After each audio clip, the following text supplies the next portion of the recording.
окупацію, і навіть там окупанти роздають інструкцію, як жити, тому що вони влаштовують, в принципі, фільтраційні табори. І ну, нелюдська поведінка, це зрозуміло. Та? І от з цього телеграм-каналу Азовсталь сьогодні, це відео 30, можна просто подивитися на Марік, тобто на Маріуполь.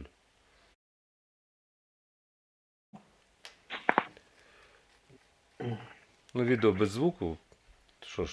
Що ж там озвучувати? Добре, що не наклали якусь Руслану на це, знаєте. Там два варіанти. Або там от сильно гупає на задньому плані, Це або Азовсталь. там просто тиша. Ну, Ні. така, знаєш, типа мертва тиша, що там ні кіська, ні м'яв, ні пташечка не свірінька. Ну, ти був в Маріуполі ж, чи ні, Сергій? Ні, в Маріку конкретно не був, я просто, ну... Дивись, ну я ж, ти сам знаєш, що був. І оце Азовсталь. Морька, воно трошки правіше, там прибережна зона. А Азовсталь, там цікава історія, треба ще розказувати. Азовсталь зіпсувала Маріуполю насправді курортний статус, тому що, це треба на карті показувати, карта в мене відкрита. Це прекрасне. І це треба буде виправляти все остаточно, тому що от якщо... Я натискав, здається, Індія, Антон. Ану. Дивись. І Алена може подивитися. Ви бачите, ну, Азовсталь ось тут. А інший металургійний комбінат Ілліча, він отут. От написано металургійне Ілліча. Мирне, Новогугліне і так далі. А це прямо прибережна зона. І що вони зробили, радянська влада? Це був спочатку ще за імперії проєкт, що тут має розташуватися, те, що потім побудували там, де металургійний комбінат імені Ілліча. А потім прийшла радянська влада, взяла креслення старі і вирішила тут хірячить Азовсталь. От. І потім іде залізниця по узбережжю до порту. Тобто вони не могли це зробити поруч, і порт трошки в іншому місці. І в принципі, зіпсували, ну, порт ось. Так. І вони в такий спосіб зіпсували статус Маріуполя як курортного міста. Але тепер Азовсталь перетворилося, ось воно так трошки як острів нагадує, тому що там залізниця, там є затока. І воно тепер нагадує такий острів оборони Маріуполя, тому що все решта захопити можна. І ось така іронія долі, що те, що зіпсували курортний статус, тепер є форпостом для оборони Маріуполя, хоча яка оборона – це п'ятачок. Тому що ми бачимо на цій карті, що відбувається зараз. На Луганщині, кажуть, вони трошки просунулися, але їм і наваляли теж піздюлей конкретно в іншому місці. Біля Харкова звільнили 2 чи 3 села, що додатково. На Ізюм відправили вони цього свого, як його прізвище? Може, ви пам'ятаєте? Ну, цей з Генштабу їхнього. I don't know. Ну, так, ми... Герасимов. Герасимова в Ізюм відправили. Кусок этого, да. Так, сидить там, Орешника. сидить циця, і там нічого не вдається пробити. Так само були якісь обстріли Херсону, на що Кім сказав, що ви що, дурні зовсім, щоб ми самі себе обстрілювали, на що нам обстрілювати Херсон. О, да, це наративи, які пам'ятаєш, Локшина колись намагалися це на громадському провести, коли Денний виправив. Локшина? Локшина з Human Rights Watch. Да. Так. Правительственные войска обстреливали, значит, мирное население Луганська. Так, ми це вже показували. Ну там не тільки Локшина, там, ще раз звертаючись до інформаційної гігієни, ви не довіряйте всім абсолютно все, що чуєте і бачите. Тому що була така собі Настя Канарьова, пам'ятаєш, на тому ж самому громадському, так? Естественно, конечно. Ну так, а де вона зараз? Неважливо. Заборона, по-моєму. Сергацького. Так от, вона прийшла і каже, вона сама з Донеччини, здається, і вона приходить і показує, каже, подивіться, ось фотографія обстрілу. І показує просто фотографію будинку. Я кажу, а де обстріл? Вона, ну, він тут, трошки за фотографією. Це стосовно компетенції. Кажу, дякую, що ти мені показуєш фотографію, те, чого немає на фотографії. Ну, в принципі, оці доводи лівацькі. Це дуже серйозно, тому що зараз Вони знову підвели свою голову. Там Таня Микитенко знову пригадувала всі ці опуси Наташі Гуменюк. А вона на Суспільне. Нормально ж сиділи. Я кажу про те, що ці люди зараз дотичні до інформаційного простору. Сергій, мені насрать, в принципі, що у них і громадське вони просрали. Ну і Бог з ним. Ми зараз говоримо про експірієнс останнього дня, скажімо, вчорашнього і сьогоднішнього. Вчора заблокували канал UMN, YouTube. За 3 години ми його повернули. Тобто не ми, а хлопці попрацювали, за 3 години його реанімували. Нас просто нищать, щоб ти розумів. Ну, тобто наступають і постійно створюють проблеми. Але у нас є одне але. Це є Ланет, можна дивитися lanet.io/Скрипін або скачати аплікуху на iOS. Так само треба підписатися на канал Ukrainian Witness. Будь ласка, от сидить його автор Сергій Мельничук. Там поставити вподобайку і теж підписатися. І підписатися на Мінавіта Онлайн. Ось сидить авторка Мінавіта Онлайн. І теж вліпити вподобайку і підписатися на той канал. Підтримати українську армію, а потім насипати журналістам за їхню сумлінну роботу. Тому що кожна праця має бути сплачена. Навіть за умови війни. Отак. Я доповідь закінчив. Що вам ще хорошого сказати? Давай Просто... я... да, все, хорошо. Не-не-не, я просто поговорить. Не говоріть одночасно. Ну, Алена. Давай я к новости перейду. Пентагон начал дополнительные тренировки украинских военных. У нас есть 23 фотографии, но это просто фотографии, я могу просто зачесть. На одной из военных баз ФРГ начались дополнительные тренировки американскими военными украинских специалистов. Спикер Пентагона Джон Кирби раскрыл некоторые детали. В связи с тем, что украинские силы уже прошли начальную артиллерийскую подготовку в других местах, обучение включает работу на РЛС и бронетехнике. Основная часть учений проводится силами Нацгвардии Флориды, уже имеющих большой опыт взаимодействия с украинскими военными. Кроме Германии, в Европе, за пределами Украины, развернуты еще как минимум 2 локации, где проходят подготовку военные ВСУ для использования иностранных вооружений. Вот такая новина. Хорошая. Тут Алена так цікаво, новини каже і новина. Новини. Ну, Новини. знаешь, я перехожу иногда, да, это ж по-белорусски. Я в курсі. Что-то у меня получается некоторая такая... Я в курсі. Можна вам Солянка. після такої прекрасної новини, яку ти сказала, те, що навчання відбувається, як ти там Сергію казав перед етером? Льоня Рамштайн! Льоня Рамштайн! Це з творчості Вірки Сердючки, все абсолютно правильно. Слухайте, Рамштайн був не випадково. Там 40 країн домовилися про що? Давайте здогадаємося з першого разу, про що вони домовилися. Ти що, слухаєш? Про підтримку України. Ні, я просто задоволений взагалі результатами Рамштайну.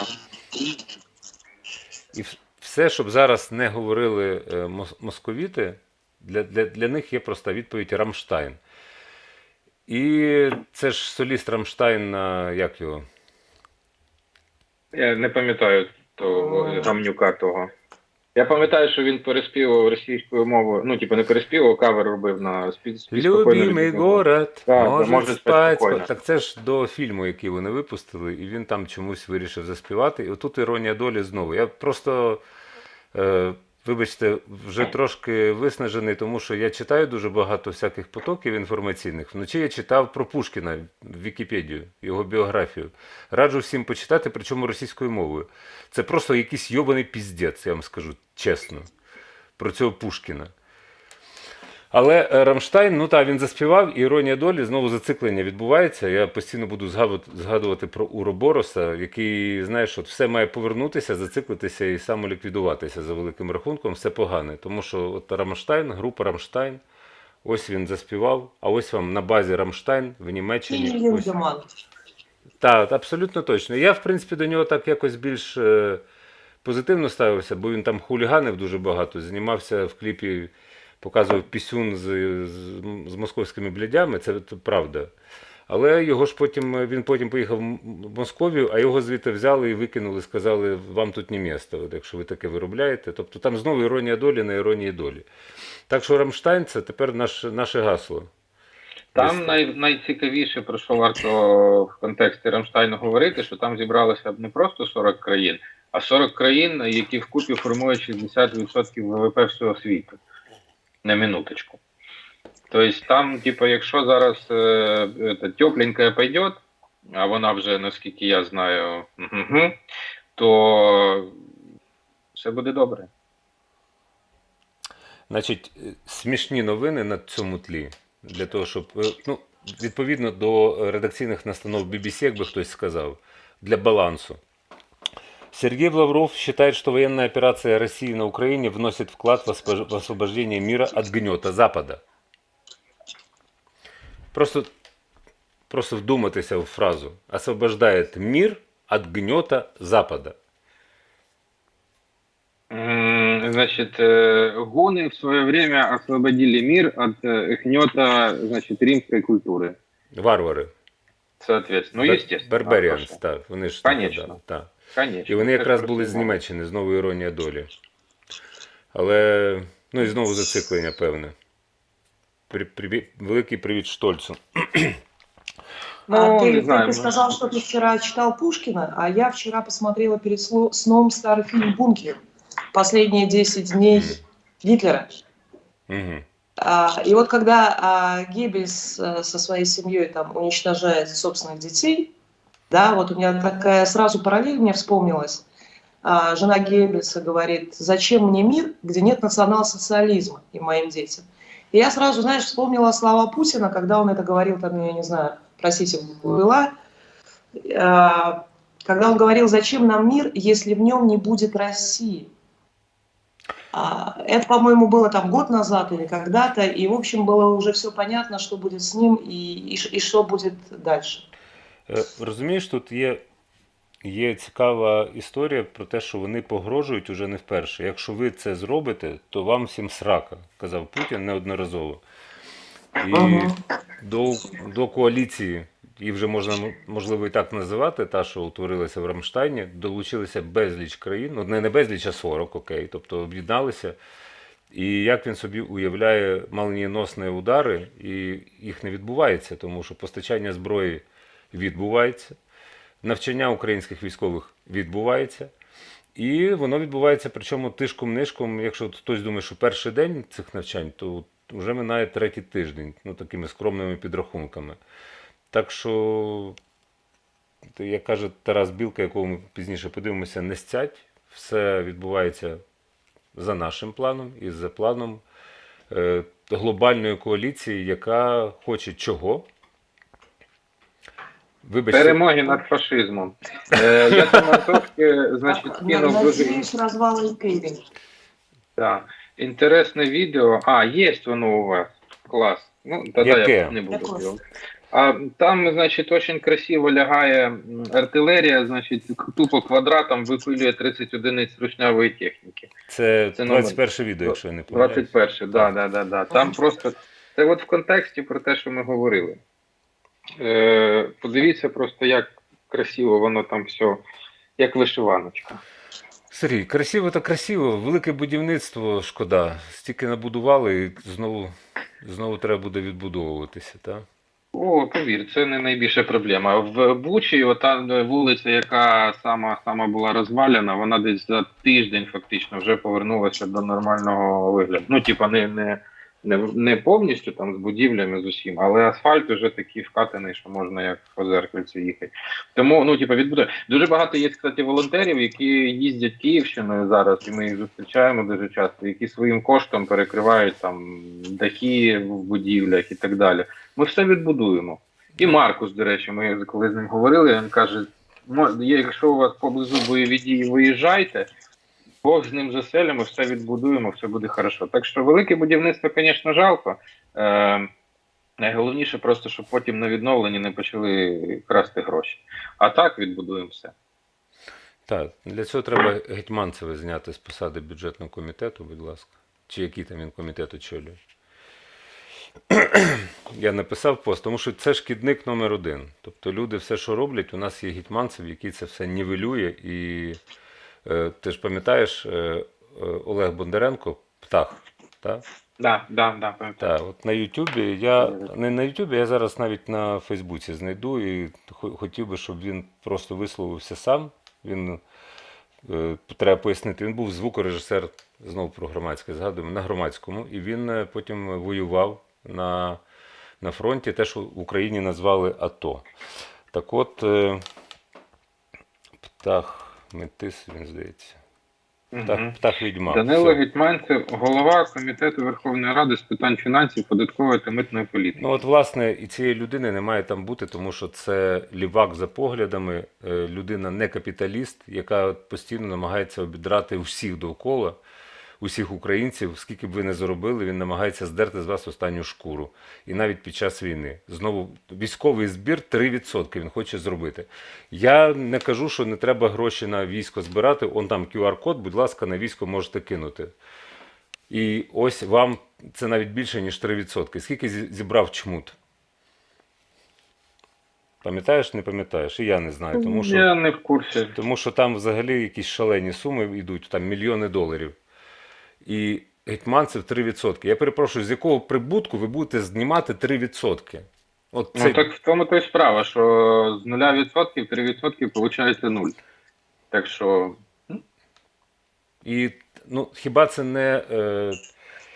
не шкідництво для України? От... Хай знімає от ці от дорогі автівки, які позавозили Мерседеси там безмитно, чи що там. Хай їх типу на перепродають і на потреби фронту спрямовують. Ми буквально вчора про це говорили. Антон, там я дав там 2 відео, ця от Сахалінська ГРЕС, там 2 відео, не одне, а 2. Як воно красиво горить, про це трошки пізніше. І я кинув, так, 2 відео, номер 14. Ну, це ми трошки пізніше про цю Сахалінську ГРЕС, там якісь хлопки на території Росії відбуваються. Невідомі. Ну, правда, де Сахалін, де Білгород, де Курськ, де Брянськ, все в різних місцях, але на Сахаліні горить красиво. Ну, якраз поки качають Олега Бондаренка, якраз можна і показати, ну, це просто свято якесь, Сахалінську ГРЕС. О, майн год. Це робить мене щасливим. Грязно же, правда. Сердце радуется в такие моменты. Чого воно горить, ніхто не знає. Ну, там японці поруч.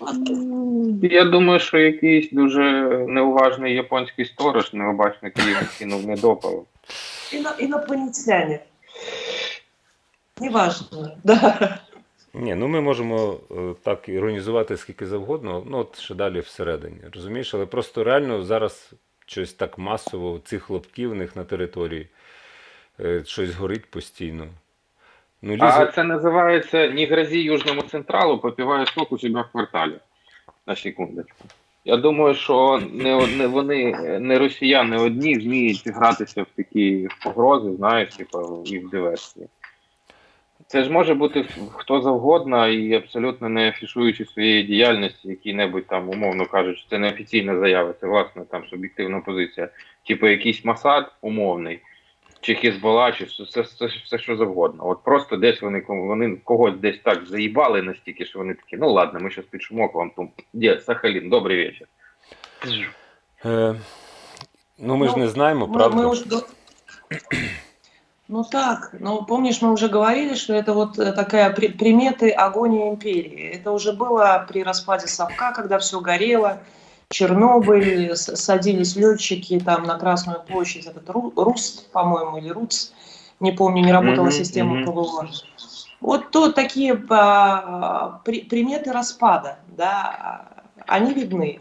2 самолета сталкиваются, то есть у них. Ну, в общем, все как бы рушится, все горит, рушится. И вот это очень напоминает тот период распада Совка, только в более, естественно, там, утрированном варианте. И это хорошо.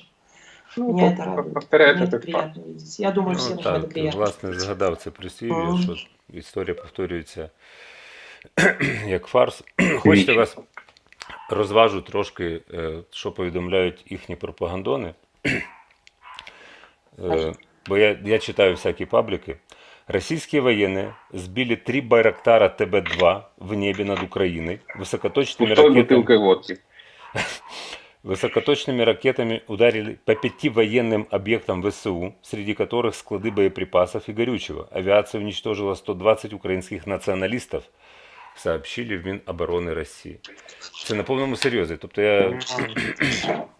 Їх, коротше, якщо от в сумі приплюсувати все, що вони понаписували за цей час, у нас, коротше, не то, що там друга, у нас була перша армія світу, там, де були просто сотні тисяч танків, мільйони самольотів, там, типа, мільярди особового складу. Де ж це було? Це, типа, недавно. Значит, в ходе, значит, этой, значит, небогоугодной военной операции на территории Украины было уничтожено 2600 чем-то там танків. Звідки у нас стільки танків було? Керен, може вони десь на якийсь типу законсервований об'єкт зайшли і попалили те, що було? Непонятно. Ну, типу, як вони рахують, звідки вони це беруть? Ну, таке. Я можу досипати. От вони вдарили по заводу Артема. І, очевидно, після того, які там були нанесені руйнування, зараз вже можна сказати, що там було. А де воно зараз, я не знаю. Насправді, американці тривалий час, ну десь рік або навіть півтора до цього всього, що ми зараз за вікном маємо, вони там облаштували виробництво патронів за натівськими стандартами. І дивись уважно, я про це знаю і мовчу, бо я не Діма Гордон. Да. І от зараз, коли вони нанесли удар, ну, очевидно, що це виробництво було перенесено, тому воно евакуйовано. Але патрони там виробляли вже за натівськими стандартами. Вже як 1,5 роки, от, це 100%. До речі, з Артемом, мені, чесно кажучи, ця історія не до кінця зрозуміла. Дуже сподіваюся, що з часом якось буде ясність цій ситуації. Це ж вдруге фактично вдарили по заводу. Перший раз вони не то, що типу, навіть близько в це виробництво не попали. Вони прям сильно не попали, тому що вони ж вальнули близько туди, на той бік, до станції метро. А цей раз це вже туди ближче до, коротше. Ну, що ж тут, коротше, ну так от шмаляють куди попало, по якимось своїм координатам, які тільки їм відомі. Якщо вони в Полтавській області, в селищі Копили знищили склади зброї, яких там ніколи не було, а це сільськогосподарське підприємство було. Вони зруйнували, ну, мовно кажучи, корівник вони зруйнували. Молодці. Тобто це склади зброї. Ні, ну ясна річ, що вони наносять відчутні і удари теж. Але дивись, в контексті Рамштайн, то вони тепер дуже сильно стються з приводу долі Кримського мосту. Тому що після Рамштайну і Ленд-Лізу, який... А Байден нічого не підписав досі. От. Я не знаю, Ром, вже не зізвонювались зранку, він сказав, що трошки хоче поспати сьогодні. Ну я, коли ми з ним поговоримо, я обов'язково уточню. Так. І у Олени на телеграм... Ага, ты... Ага, прости. Та не ага, а говори далі. США в течение суток, 24 у нас видео, США в течение суток отправят более 10 самолетов с военной помощью для Украины. 60% гаубиц М777 из Об этом нам сообщает Пентагон. Большинство из 90 обещанных гаубиц уже прибыли в Украину. Мы действительно считаем, что эти гаубицы будут очень эффективной помощью в битве на Донбассе, которая, как мы уже видели, сильно зависит от дальнобойного огня, в том числе артиллерии, заявил представитель Пентагона. Министерство обороны США предполагает, что этот этап войны в Украине может длиться достаточно долго. Обе стороны хорошо знакомы с местностью. В Пентагоне добавили, что за последние часы в Украину было осуществлено около 20 поставок из 7 стран. Вот такая новость. Отлично. Це офіційна інформація, через це її можна озвучувати, говорити ротом, публікувати, коли Пентагон... Там же ж в чому штука. Одна така гаубиця коштує близько 4 мільйонів доларів, і лупить вона 150-мм, по-моєму, снаряд. Ні, 155. Да, на 24, 30 або 40 кілометрів в залежності від снаряду. Тобто, нічого собі, добрий вечір. Ну так, серйозно. А там же ще Канада поставила з керованими там високоточними ракетами теж гаубиця стріляє. Ну, ми про це вже розказували. Та? Ну, подивимося, як воно буде розгортатися, тому що знов-таки оптимізм це прекрасно, але зайвий оптимізм це погано, тому що треба готуватися до не найкращого, а найгіршого, і тоді тобі все здаватиметься просто як квітучий садочок. Весна нарешті прийшла сюди. Теж дивлюся вже. У вас там, напевно, вже зелено. У нас тут тільки повипускали якісь бруньки. У нас дивлюсь. красиво зелено, солнце. Заздрю. Ну окей. Але настав час. Зараз новини. Так, зараз новини, але Новини. я нагадую принагідно, що підписатися на канал Мельничука Ukrainian Witness, український свідок, поставити там вподобайку, закинути грошенят на Patreon. Те саме стосується YouTube каналу Мінавіта онлайн, теж там Patreon присутній і інші реквізити, які ви можете знайти в описі. Підписатися, поставити вподобайку. Ukrainian Media Network поки що рятує Scripin.ua, хоча воно, здається, практично врятовано. Я ще не знаю точно, не можу забігати наперед. Здається, нас виписали з реанімації. От. Але все одно ми йдемо своїм шляхом і попереду багато роботи, насправді. Ну і зараз новини.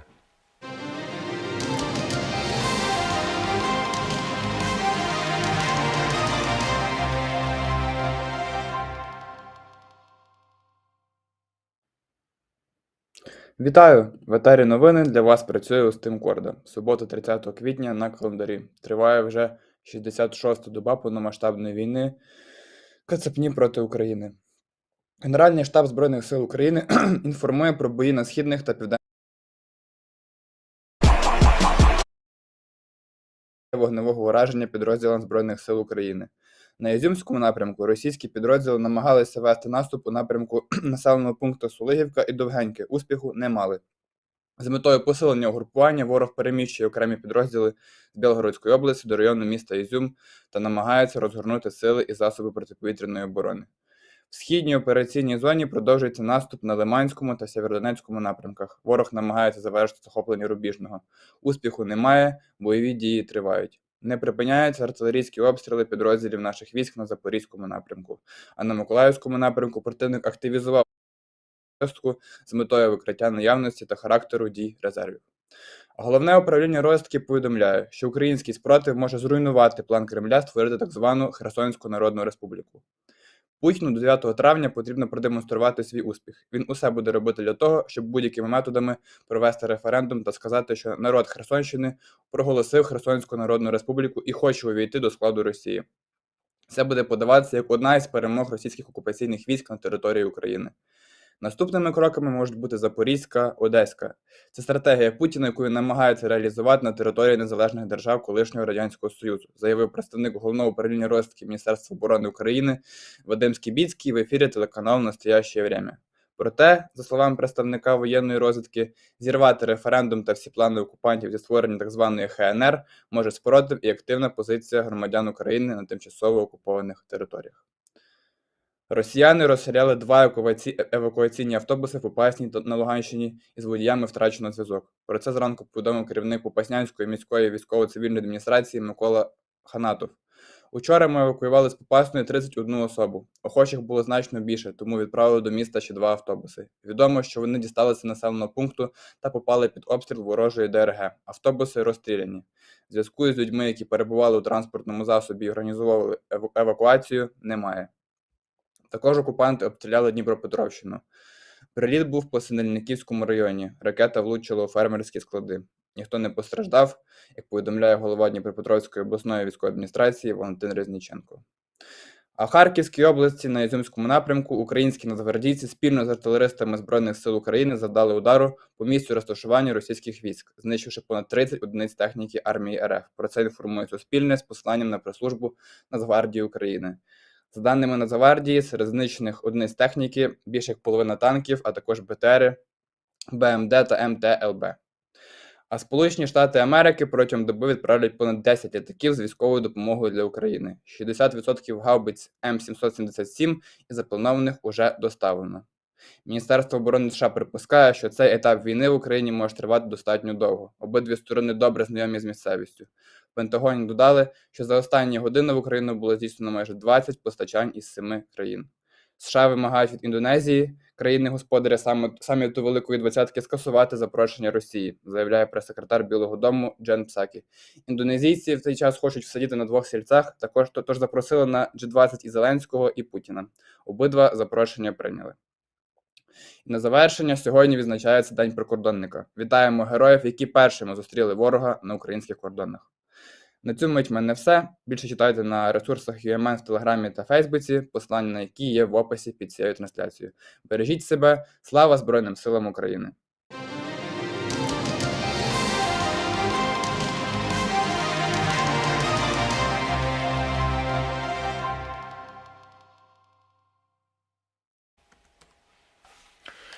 Так, повертаємося. Ви не дивуйтеся, що новини повторюються, тому що ми всі ж працюємо дистанційно, і тому з тим робив свою роботу. Він же не дивиться в ефір, і що ми там наготували, і це не страшно. Він вам дав викладку. Там, Та на ось тим красавчик, він робить те, що не спромоглився свого часу робити громадське. Знов громадська. Воно тобі що, як заноза в сраці чи що? Ну, у нас з тобою є спільна моральна травма, Романе. Ми повинні це визнавати і працювати над цим. У нас все одно плани не помінялися, все одно наші плани – це захопити світ. Я маю на увазі інформаційні. Інформаційно, не якось по-іншому. Можемо подивитися на слайд 28, це втрати нашого ворога. Я вже до цього ставлюся як до прогнозу погоди. Знаєш, 23 200, ахуєть, хорошо, молодці. І там бачимо, що і танки, і літаки, все йде по висхідній, нормальна статистика. Дякуємо Збройним силам України, не забувайте їм допомагати, кидати копійку, тому що, дивіться, є дуже проста штука, до якої хотілося б знову звернутися, це москалі ж не збирають собі на військо додаткові гроші, тобто у них є бюджетні витрати, і все це просто розкрадене, тому що виявилося, що там корупція овер і овер. Вони ж не збирають гроші, у них нема донейтів на військо, вони там... Ні, там в командно-приказному порядку, типу, с класса собрать по 200 там, или по 50 или там, по 100 рублей, будем поддерживать наших защитников. І в чатиках там несеться, короче... Є таке, я просто це не знав. Вот этих вот школьных чатиках несется там типа, куда, у нас и так денег нету, еще этих там, знаешь, поддержать. Таке, вони про це не сильно типу, поширюють цю інформацію, но таке явище є. Але це знову ж таки, це командно-приказний порядок. Нема такого, як у нас, типа, там, надо купити пацанам пікап, і понеслось. Так, користуючись нагодою, якщо можна. Можна, пожалуйста, можна. Та можна, просто дай докладніше інформацію, ми зробимо слайд, я не знаю, там в соцмережі кинемо цей заклик. Що у мене в Фейсбуку, я тільки через Фейсбук збираю, я вирішив один раз, я наголошую, один раз для конкретного підрозділу, конкретним хлопцям підігнати пікап дизельний, повнопривідний для виконання завдань важливих. І для цього дpoтрібно близько 10 тисяч євро. Ви знаєте, що машини я люблю, ціною в них трохи розуміюся, тому не пропадет ваш скорбний труд, все пойдет на діло. Станом на зараз у мене вже в криптої мені засипали близько 700 там з чимось доларів, чуть ли не 800. Там же ж амплітуда ще є, коливання курсу. І більше, зараз, секунду, щоб ви не думали, що я тут брешу, 39 486 гривнячок. Ой. Ладно, не видно, та й не видно. Повірте тоді на слово. Скріншот скину в Фейсбуку. Тобто станом за десь менше доби мені вже 20% потреби закрили. І якщо ми закриємо там сьогодні-завтра, то я думаю, що вже до кінця тижня зможемо завести автівку. Давай пропушимо, давай всі реквізити. Там в тебе, напевно, в описі там є. Це. Фейсбуку, так, да, у мене на каналі. На твоєму каналі Ukrainian Witness цього немає, так? Ні, нема. Ні, нема, а ти постав. Це моя особиста ініціатива, тобто, я як фізична особа. Окей.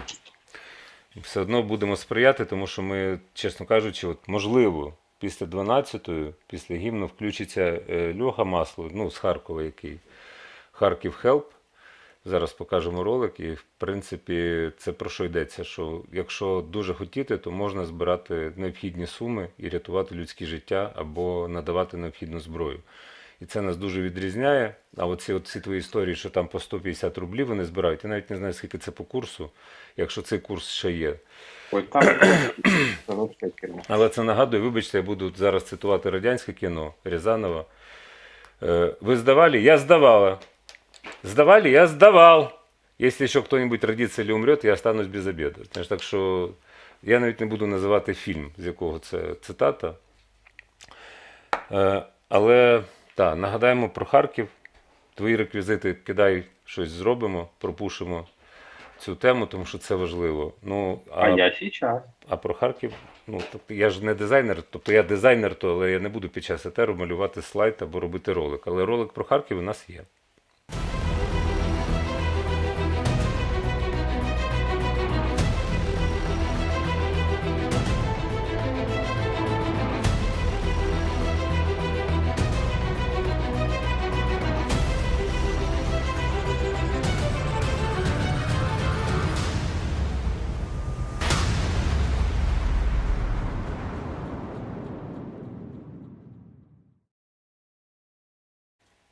Оскільки ролик це річ така кондова, тобто там зміни не вносилися, от ці цифри, скільки там надано допомоги, це на момент створення ролика. Там ясна річ, що їх уже більше. І те, що говорив Льоха, ну може він щось скаже нове після 12-ї, що там бракує просто елементарних харчів, причому в селах, в Харківській області. А в Харківській області у нас є приємні новини, тому що там звільняють, поступово відтісняють ворога, женуть до кордону. Поки що з Мордором. Ну, от така історія. У Олени поцупив картинку на Міновіто онлайн в телеграм-каналі. Вона в мене тут на EdPro. От, ось. Про що ця історія? Про що ця історія? Ця історія, що це Росія-1. Це телеканал. Ми не будемо це відео показувати, як вони там фантазують. І оцей Тігран... Та, блін. Кесаян. Так, Сякоясян. Так. Кесаян. От. І вони, в принципі, розмірковують, за скільки, ну, не лише він, а там ще багато всяких персонажів, які мені невідомі, хто ці люди. І це у них прорахунок, за скільки долітає їхня оця ракета «Сармат» РС-28 з Калінінграда, поки що їхнього, Кьонігсберг, до Берліна, Парижа та Лондона. Що таке «Сармат»? Це міжконтинентальна балістична ракета, яка несе ядерну боєголовку, і не одну, а там їх багато, тобто всередині. І от вони отак от показують кулачок, що от ми будемо значить, стріляти. І в мене питання до вас. Як ви думаєте, для чого це вони роблять? Тому що вони вже не вперше лякають. Так званий колективний захід. Колективний захід на це все дивиться. Я просто в стрічці новин дивився. Я би починав з того, що, по-перше, треба говорити не Калінінград, а Кьонігсберг, тому що треба зберігати історичну справедливість. А по-друге, ну, суть просто, і Кесаян суть в тому числі, тому що вони розуміють, що вони тут дуже весело і бодро вихватлюють піздюлів. Вибачте, будь ласка, за такі наративи. От. І ну, це ж у них остання надія на ядерку. Вони ж не можуть ні в дипломатичному, ні в економічному плані зараз зробити нічого, щоб припинити поставки техніки в рамках ленд-лізу. Нічого зробити вони не можуть. Це вони просто сидять у себе, значить, за парканом, як от ця осатаніла скажена собака, і просто гавкає на забор. Все. И я думаю, что все это рассчитано в большей степени на внутреннего потребителя собственного. Да? Вот та параллельная реальность, которую они создают, они ведь это давно уже делают, сколько лет. По сути, мне кажется, что все-таки это рассчитано на... Им давно уже плевать на Запад, им все равно уже что говорить. И я думаю, что рассчитано на внутреннего потребителя. Вот они, я прослеживаю иногда сейчас, они создают эту картинку давно. Вот эту историю мы уничтожим весь мир, потому что весь мир нам угрожает. Поэтому эти клоуны, ну, я так к этому отношусь. Такое лаяние, которое уже перешло пределы. Мне вот интересно, у тебя есть очень видео такое показательное. Я его видела, я хотела обсудить. Но я постеснялась его давать в эфир «Легион. Свободная Россия». Мне кажется, Мгм. что здесь есть о чем поговорить. Є такий легіон, ми його обговоримо. За Да, вас. вот, а это как раз продолжение этого банкета. Мне хотелось поговорить об У этом. нас просто Ну, ты же, конечно, его поставишь. відосі не обов'язково. У мене не все, що Ну, я. можно без видосика, можно вот просто это Та обсудить. ні, там якраз його можна подивитися. Я просто кажу, що відео у нас, я дивлюсь, і просто вже багато. Там Білка сам хвилин 10 буде розказувати, що не треба стять. Є Олег Бондаренко, це, здається, 9 хвилин, про що ми згадували. Але перед Олегом Бондаренком я хотів звернути. Так, у нас поки є час, я дивлюсь, що 11:45, щоб гімн не пропустити о 12:00. От. Ми з Мариком Супруном вже ділили, значить, Московію. Ще я в курці сидів в ефірі, між іншим. Тобто, ти бачиш, як час летить. 66-й день, що вони падлюки роблять. Ділили вже Росію на цивільні адміністрації. Там, причому автором картинки був Марик Супрун. І от, значить, гортаю я стрічки, і тут з'являється картинка. Ну, правда, кажуть, що це фейкова інформація, що китайський канал CCTV показав ніби цю карту цивільних адміністрацій. Що цікаво, що вона, в принципі, збігається з тим, що малював Марик. Тобто, ось Монголії чомусь віддали, ну, Бурятію Монголії. Бурятію Монголії, Чайна і, ну, тобто, це цивільні адміністрації, які мають бути по завершенню війни для того, щоб все було добре. Чомусь Москву віддали Білорусі. Алена, я не знаю, наскільки це. Не знаю. Вам надо? Я знаю, знаешь, картинка может и фейковая, но мне кажется, что она многое отражает. Китай сейчас сидит условно на берегу и ждет своего часа. Поэтому я не удивлюсь, если это, собственно, китайские вбросы. Ні, А так от воно попробуйте просто давати вона слушати. тотожна тому, що малював Марик Супрун. Я про це. Зрозумійте, Так, що ну, це глобальна слава Марика Супруна. Тобто він молодець, тобто ми просто вже місяць чи скільки там тому про це говорили, і ось вам картинка, яка тепер гуляє всіма засобами масової інформації, які є. Ну, тобто всіма медіа, телеграм-канали, там всі множать і кажуть, ось гляньте, гляньте, гляньте. Так, гляньте, звикайте, що в Казахстану багато території, ну, можливо, і заслужено, я не знаю. Насправді це все має історичний контекст, і якщо серйозно, то підходити до цього питання. Це знову-таки розплутування цих історичних казусів, які були. Все, я забираю цю картинку, нафіг. Я не можу знайти, по-моєму, що Рома Шрай писав про цю картинку, що це трошки, ну, типу, фейкова історія, що це просто, ну, типу, які території найближче знаходяться до сусідніх держав, чи щось таке. Ще раз кажу, що ми з Супруном, ну, подивіться цей ефір, якщо хочете, знайдіть. Це на каналі ще Скрипін.ua було до блокування, здається. І ми там це обговорювали дуже, дуже тривалий час. Ще раз кажу, там багато історичних питань, які треба врахувати і розв'язати, тобто закрити гештальти. Як ти говориш, що Калінінград треба називати Кьонігсберг, то Кьонігсберг, безумовно. там вся ця територія, це хай Бог милує. Тобто там гештальт на гештальті сидить і гештальтом керує. Тому що буряти ж не даремно з чеченцями пострілялися, та? Десь там. На Херсонщині. В Чорнобаївці. Чорнобаївці, В Чорнобаївці, так. От вам, нате вам. Чорнобаївка вже почали гатити. Ну, давайте, повбивайте один одного, нам легше буде. І я пропоную послухати все ж таки Олега Бондаренка. Якраз у нас до гімну лишається 12 хвилин, а там буде 9. Те, що він говорить про економічну політику і про цього мудараса Гетьманцева. Ну окей. Допустим, вы подняли акцизы на бензин. И что там вы еще? Налоги на авто, по-моему, да, и другое имущество, которое идет армии, да. Ну, отлично. Хорошая идея, да? А вы бессмертная, наверное. Теперь смотрите.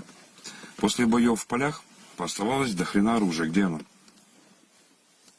БК, которое там рассыпано, было. Где оно? Да, закончится все, мы победим, все. Все сдадут штатное оружие. Угу. И? Вы думаете, вам это так пустят, да? Пропустят? что вы что, не нажрались, да?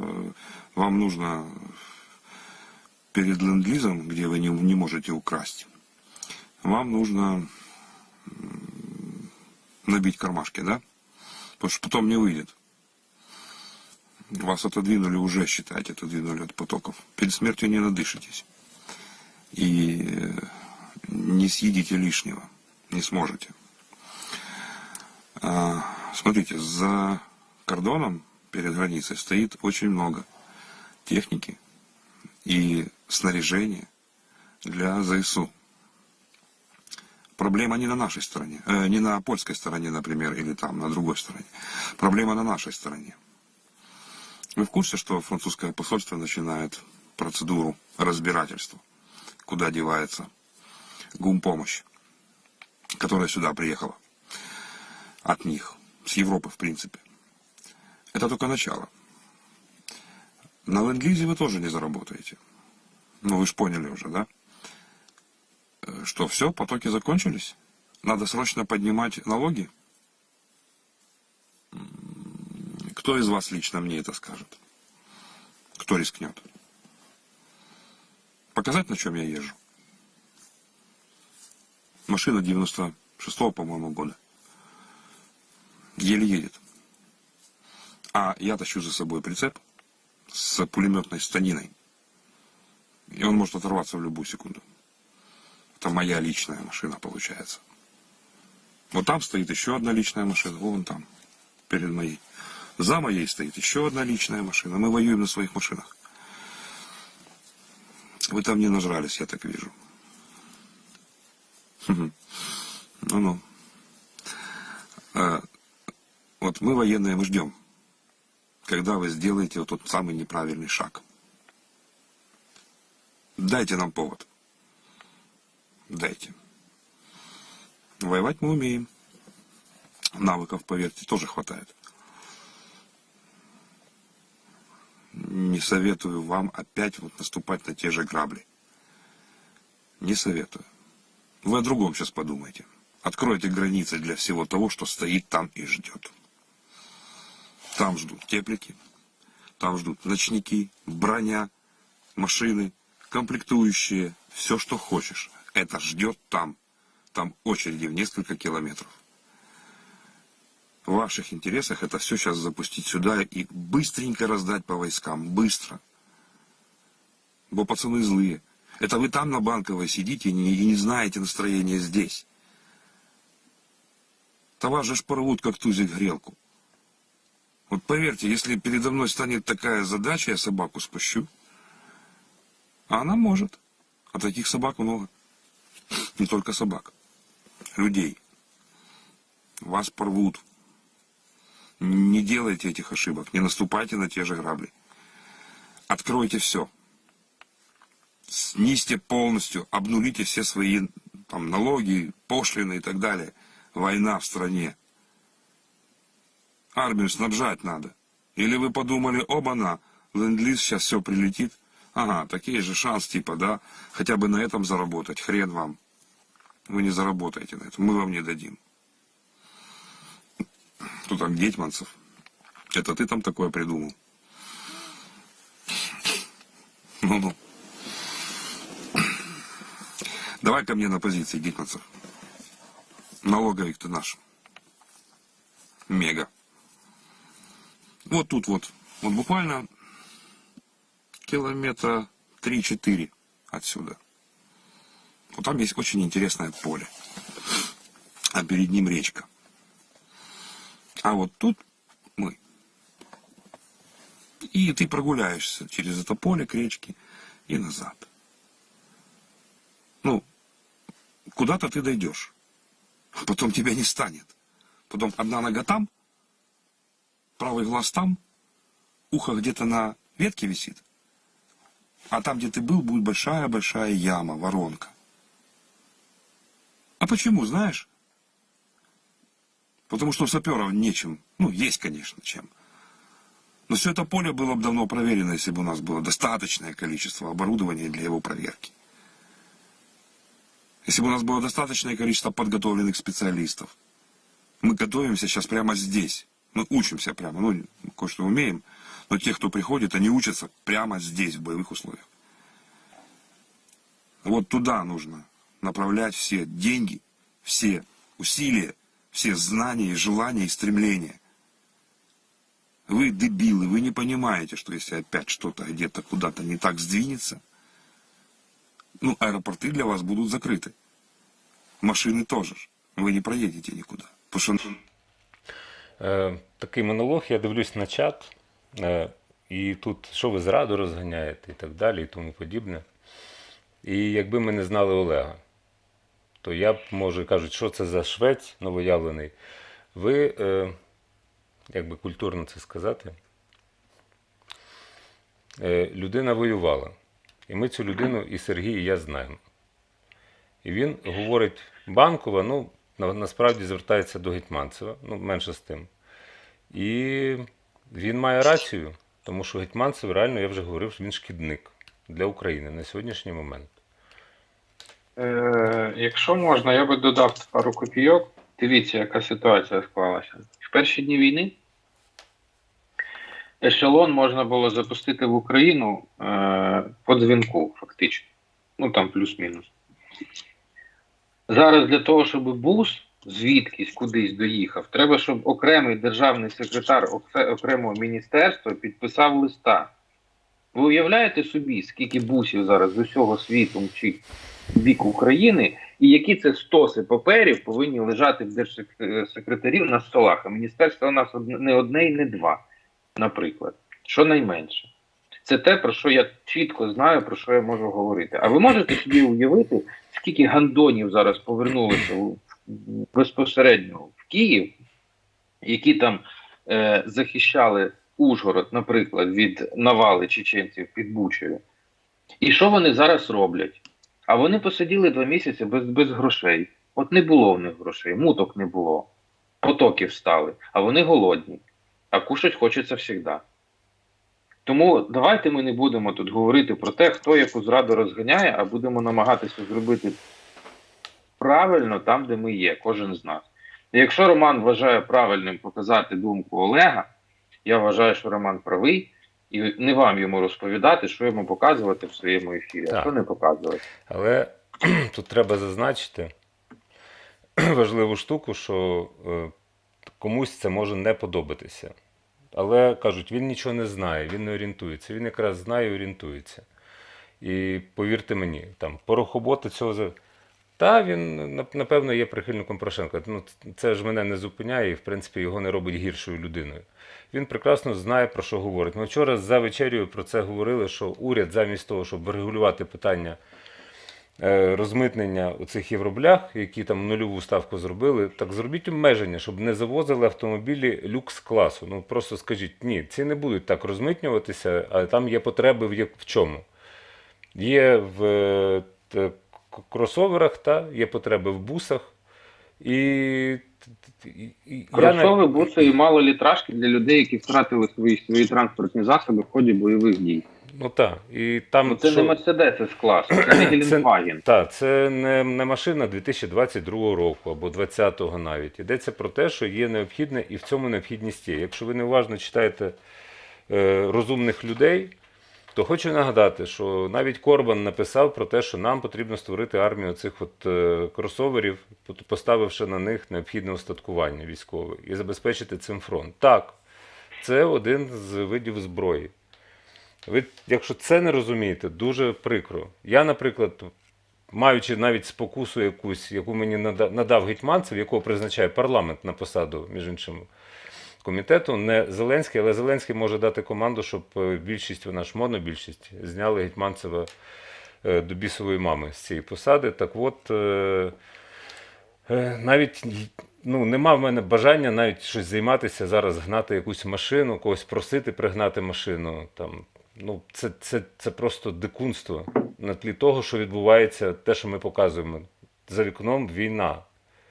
Але, очевидно, не для всіх.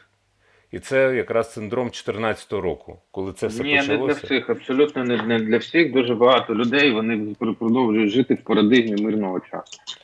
От все, от вже відгриміло. Знову, якщо це він юрнула Швеця ракета, передивився, чи наша влада? Все, до побачення.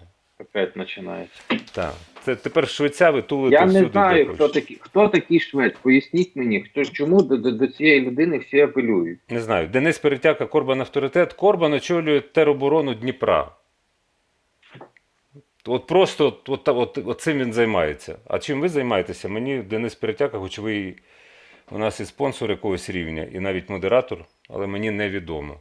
Так що давайте будьте обережні в дефініціях. 12 дня Я не гімн. знаю, дивіться, я не знаю там, Гі- вибачте. окей. Гімн.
Прекрасна гамбурзька філармонія і як предмет реновації. Так, друзі, тут наберемо масло, та? Льошу, він там у нас четвертим складе компанію, може у вас будуть питання, тому що він в Харкові, ну, в принципі, і людям допомагає, волонтерить. А в відосі в мене ще отако. Керуйте, що? Вас Масло. масло, ну його зараз не беруть, але це не одразу.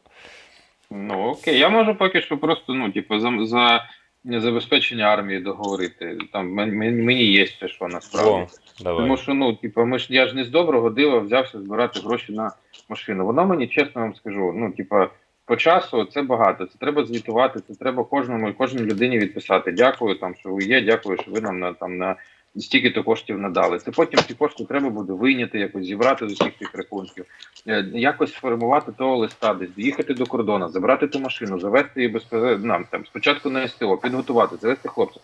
Якщо ви думаєте, що я з великим задоволенням цим буду займатися, то це не так. Але це треба робити, тому що у хлопців є потреба, яку треба закрити. Я це буду закривати, це буде зампотила їм закривати, це буде їм особисто гетьманцев закривати, насрати. Їм потрібна машина, вона там буде. Оце головне. І якщо є якась техніка, яка стоїть на кордоні, і вона досі ще не перетнула цей кордон через якогось, вибачте, долбойоба в якомусь кріслі, в якомусь міністерстві, то це потрібно вирішувати, тому що в країні відбувається війна. Я не знаю, де ви зараз сидите, звідки ви там про це ставите ці питання. От зараз до нас Льоша доєднався. Чувак сидить в місті, в який прилітає регулярно. Місто, яке вихватує постійно. Там Салтівки, в принципі, вже немає. А він доєднався, він не доєднався ще. Він ще... Але долучиться. Ну, він на зв'язку, я з ним переписуюся, Так, Антон набере. Тому, ну, оці всі історії, типу, ви там нас надивились Швеця, я не знаю, по-перше, хто такий Швець, а по-друге, ще раз повторююся, якщо українська армія, якщо якийсь один конкретно взятий боєць каже, що йому ще щось потрібно, цю потребу треба закривати. І очевидно, треба, ну, розуміти, з ким ти працюєш і для кого ти цю потребу закриваєш. Да, бувають випадки, коли там якісь запаковані рекси стоять, там, умовно кажучи, там в Житомирі, в ТРО. Нахіра їм тепліки чи коліматори, ну, звісно, вони їм не потрібні, йдуть вони нахер. Але якщо чоловіки, які безпосередньо виконують завдання, і, вибачте, там бувають випадки, коли проволокою штани підперезують, тому що чувак за 2 місяці схуднув, блядь, на 3 розміри. Ну, извините, треба допомогти. Ну, о. А як ми так оце, якісь технічні чудеса робить Антон? Ви скайпом, Сергій і Олена? Чи? Так. Так, Та? мы скайп. Антон, ти просто, дивлюся, Льоха скайпом, а казали, що це неможливо. От, знайомтеся, Олексій Масло, harkivhelp.com. Привет. Так. Привіт, дорогой. Він не вперше у нас в етері, і я б хотів би сподіватися, що у вас більше до нього питань, тому що я тут з ним спілкуюся. Я попитаю, як діла, Льош? Я радий тебе бачити, до речі. Я радий, що ти живий, здоровий. Взаимно. Знаешь, круглая планета. Мне очень много людей приезжают, рассказывают про тебя тоже. О. А ти сидиш, це що? Це овощебаза у вас там чи що? Ну, это у нас, да, сортировочный склад. Там сзади меня сейчас сортируют адресные доставки и сортируют посылки гуманитарной помощи, которые приезжают нам. А взагалі, як зараз гуманітарна ситуація по місту? Ну, я до Харкова ще не доїхав, але дуже хочу доїхати. Там що по магазинах? Що з собою брати? По магазинах продукты есть, но основная проблема в том, что у людей нет денег на эти продукты. Угу. И гуманитарная помощь сейчас очень сильно просела. Ну, чтобы ты понимал, мы коллаборируемся с разными хабами, чтобы задерживалась еда, накапливалась, потому что она тоже портится. И меняемся продуктами, потому что у кого-то в избытке, у кого-то чего-то не хватает. Но так, если на 3 хаба, в которых я постоянно нахожусь и общаюсь, осталось продуктов дней на 5. А як цю ситуацію можна поміняти? Ну, тобто це має бути якесь централізоване рішення на рівні місцевої влади, чи можна просто якось десь кинути клич, щоб типу, гей, давайте зберемо денег, там, на Харків зайшли. Ну, давайте начнем с того, что мы никак не коммуницируем с местной владой. Це слава Богу. По понятным, не знаю, может быть, для многих по понятным причинам, для многих по непонятным.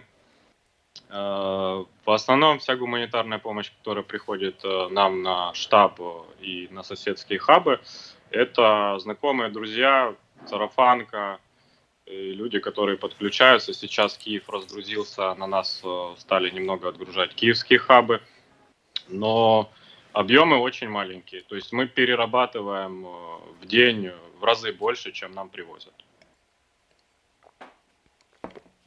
А привозиться це в якому форматі? Ну там, типу, це якась централізована історія, там фурами женуть, чи це просто, знаєш, такими, пірашками, пікапчиками, там 1, 2, 3, 5 завозять? Смотри, за все время, за два с чем-то месяца, будем так говорить, приехала нам одна единственная фура из Португалии через моих знакомых, которые отправили конкретно на наши хабы. Там было процентов памперсы и одежда, которая нам, в принципе, здесь не нужна. Ну, типа там процентов 30 еды и там медицина такое. То есть, как бы, это одна единственная, которая нам... А що зараз найбільше? Я, наверное, Ой, извини. Я, наверное, у Леши попрошу координаты, потому что я знаю, что сейчас, я стараюсь, мы делали это для калиновцев, ирландские диаспоры собирают и спрашивают адреса, куда нужно отправлять. И знаю, что это прибывает сюда, на Запад, поэтому постараемся помочь, по крайней мере, от нашего. На Запад это прибывает, но по нашей информации, все, что прибывает на Запад, 50% нужно оставить на Западе. Ну так, понимаю, но они хотят делать точечно, поэтому мне задавались вопросы, и сейчас мы можем точечно что-то сделать в любом случае, по продуктам, даже по деньгам, по медикаментам и так далее. Ну, смотрите, ситуация, например, по регионам, мы сейчас стараемся закрывать не только город, в том числе села. С одной стороны, у нас села, которые идут на запад, не все же едут в большие города, все едут в села, много людей. И есть села, в которых, например, местного населения 3000, а беженцев 3,5. И у них очень большая просадка по продуктам, в принципе. Но очень многие села централизованно, которые выдают эту гуманитарную помощь через вот эти вот центры, сельрады, Они ее распределяют на свое усмотрение, и многие, очень многие местные остаются без еды. То есть мы ездим мимо этих сельрад и привозим гуманитарку либо местным активистам, либо где есть большое скопление людей, и мы наверняка знаем, что это попадет в руки, либо раздаем лично в руки. Ну, дивіться, можна я тепер теж долучуся. Насправді, логістичні проблеми, вони існують уже 66-й день. Про це треба сказати. Корупція на митниці нікуди не поділася, про це треба сказати. Шкідництво Гетманцева нікуди не поділося, про це треба сказати. Говорити, що це якась організоване перешкоджання, ні. Це старі звички чиновників. Чому не доїжджає, я не знаю. Тут треба якраз, можливо, навіть пораду Сергія Мельничука, з ким треба координуватися, якщо у вас з місцевою владою ви не працюєте зі зрозумілих причин, для вас зрозумілих. Багато хто запитує, а чому ж ви не працюєте? То тут на загальнодержавному рівні потрібна якась координація логістична, тому що, чому, скажімо, координується з Міністерством оборони, так? І вони просто в нікуди памперси не відправляють. Вони відправляють те, що треба на місця, і в якийсь спосіб ці речі треба зв'язати. Я навіть не знаю, в який спосіб. Там на рівні міста повинен бути створений гуманітарний штаб, який повинен, це як в ідеалі повинно бути. Гуманітарний штаб, який повинен збирати потреби людей, акумулювати всю цю гуманітарку і потім кожному за потреби видавати. Але, будемо відверті, що ця вся історія, вона не досить якісно працює, в принципі, всюди по Україні. Так, я не тобто фахівець. Там не можна навіть визначити якогось одного міста, де б воно працювало нормально. От немає все. От там, де з'являється чиновник, там обов'язково з'явиться якась херня. Це правда. Я на собі це відчуваю, просто я з ними не воюю так, щоб дуже сильно. Але те, що треба, щоб підписали 150 тисяч папірців, і таке враження, що у нас мирний час і можна почекати, люди ходять на обід, там чай п'ють. Я зараз не буду говорити про установи, де я це спостерігав, але таке нехлюйство, воно є. В принципі, ти говориш, так треба ж, уже.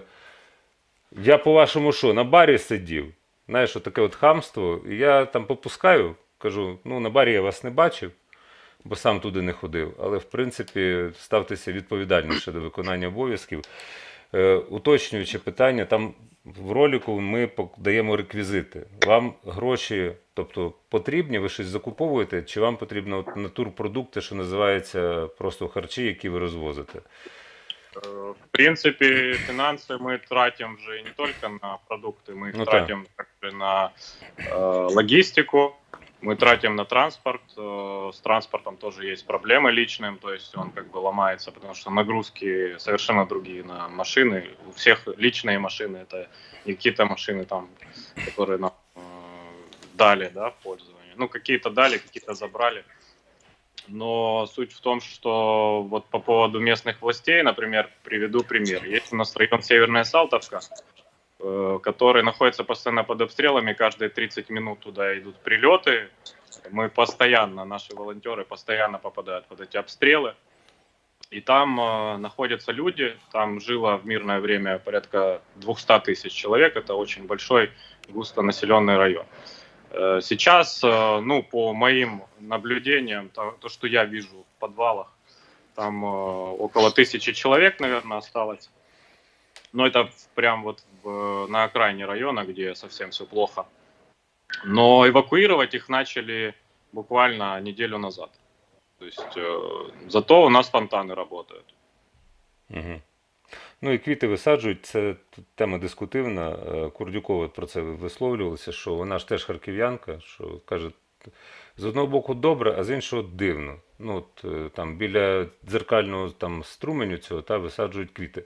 Обнадійливо, окей. Чи можна було б без цього обійтися? Я не знаю, я не фахівець, я не можу давати поради. Абсолютно.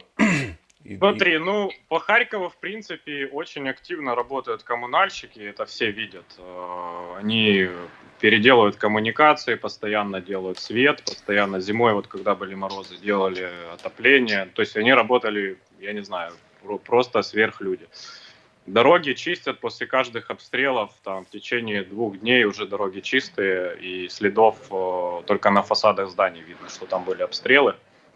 То есть вот это все работает. Латают ямы на дорогах, все, наверное, уже залатали в городе, и на подъездах к городу очень активно ведется в этом направлении.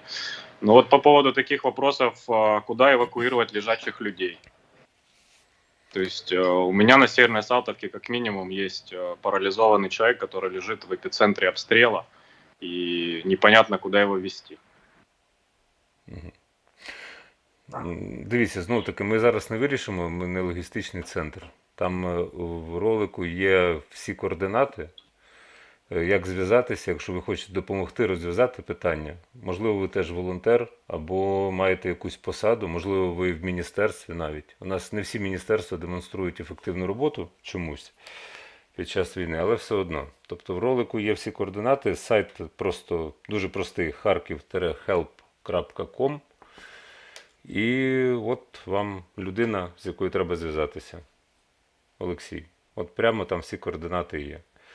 Ви знайдете, можете написати і допомогти чим можете, тому що ми теж допомагаємо чим можемо, коли можемо. Такі справи. Тому що треба Ну зараз... так. Ну, типу, найкраще буде в даному випадку це не вв'язуватися зараз в бюрократизм, особливо, якщо ми про Льошу говоримо. То це мають бути прямі контакти, тобто конкретно закупка десь в Європі і завезення конкретно під них. Типу точково, ну, в кожному вони ж- окремому випадку. Вони ж роблять, Муцей же швидкі доставляє з Нідерландів, так? На выходных встречаем еще 3 скорых помощи. От. І це конкретна робота. Люди в Нідерландах, тобто вони проживають в Нідерландах і теж волонтерять і збирають фактично. Ну так, це те, про що ти постійно говориш, свій до свого по своє. І якраз якраз оця історія, вона відпрацювала на помаранчевій революції, Євромайдан, перша кампанія, зараз ця друга кампанія. І в росіян нічого не виходить саме через те, що вони не просто в формулу не включають громадянське суспільство і горизонтальні зв'язки, бо в них його немає, не існує. Вони просто вони не знають, як з цим працювати. І тому у нас виходить. Ну так, на жаль, війна не скасувала мудаків в великій кількості, до яких Льоха пропав, у яких руки липнуть, тобто до рук липнуть долари, там, скажімо, те саме на митниці, щоб пройти швидше огляд, автівки, там, інформація з відкритих джерел від 100 до 300 доларів вони беруть в кишеню. Митники. На митниці завжди була корупція, вона завжди там була, і там так і не викорінено досі. Це те, що треба зробити. Це ті завдання, власне, про це говорив Олег Бондаренко. Так. Зараз тоді ми нагадаємо координати ініціативи Kharkiv Help, і потім можна подивитися, там є відео, знімали японці, тобто в упередженості нас, повернули, в упередженості нас звинуватити не можна, тому що японці – це японці. Вони, от, власне, про їхню діяльність зняли відео, воно 10-хвилинне, так що подивимося. Олексію, дякуємо за те, що він долучився до нашого етеру і навіть повернувся для того, щоб сказати «Ходи здоровий». І дякую за те, що ви робите. От. Так що, Дякую. так що ролик і потім відео – це от про цю діяльність. Спасибо, надеюсь, скоро увидимся в Киеве. Угу.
Покажите в Германии, ну, мне там жена эта самая.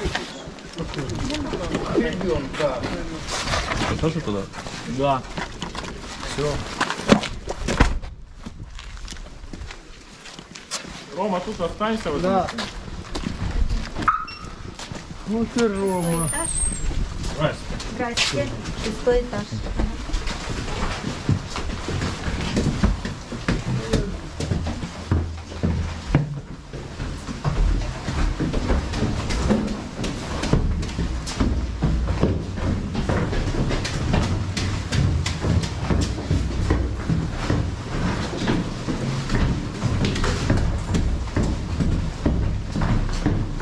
Зря ты его перевернул, конечно. Да что это? Это генератор. Начал. В смысле? Там масло. Да, оно закрыто. Что? Ничего, ошибка крутит. Просто я не помню. Вверх, Денис. Вверх подписано вот вверх.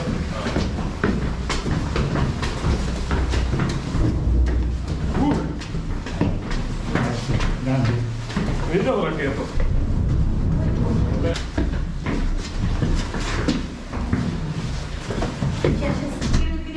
Закрыто. Да, сейчас там будет.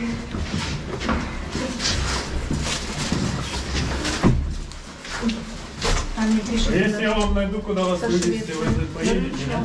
Приедешь, а куда? Никого. Хорошо, мне нравится. Безопасное место? Да. Уля, Герард есть сейчас? Безопасное место. Скажите, Есть? если где-нибудь. Это есть.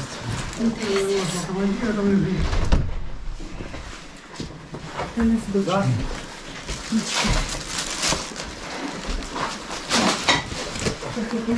Это забираем. Масло можно?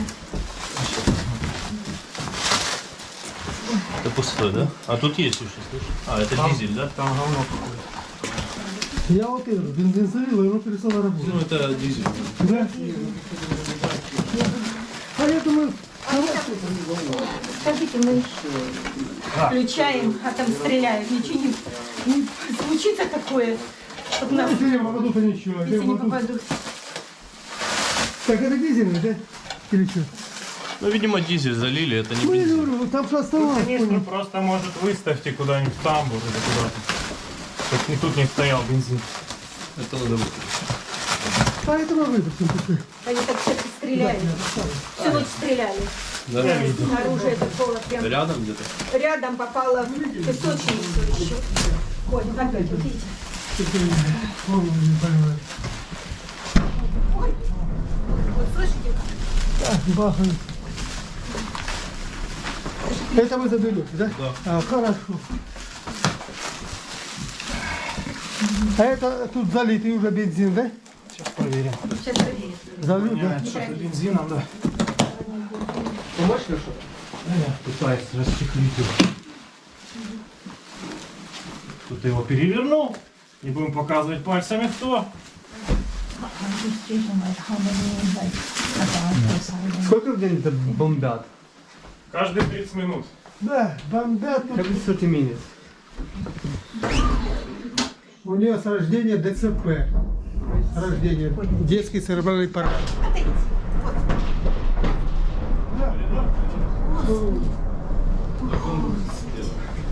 Ой, ты смотри, что делают. Смотри, что делает. Они что, с ума посходили, что ли там?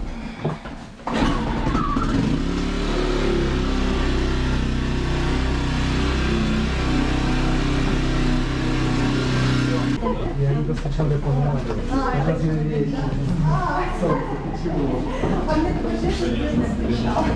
Мы же столько этих членов нас встречали,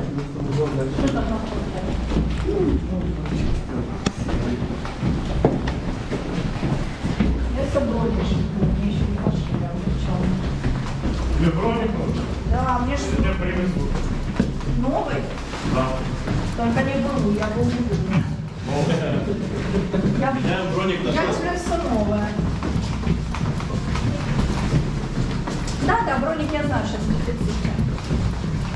Не-не-не. Да я уже поносила 15 килограмм книг, я вообще все. Есть. Две. Можешь примерно? А мы все три разные, если посмотреть. Ну, может, ты и знаешь. Смотри, люди вообще не видят. Нет, мы прятались в этом. Да, мы заметили, ты знаешь. Забыли брелок. Даже слышали.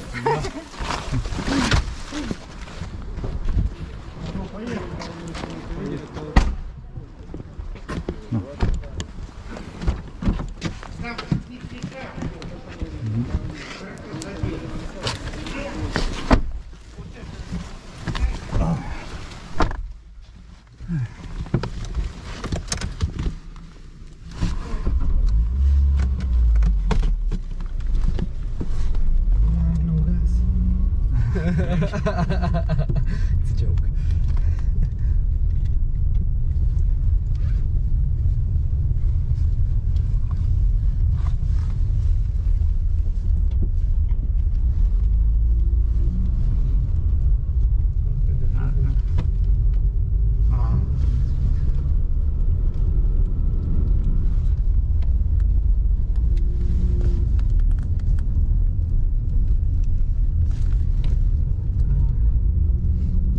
Wait to tell you what is the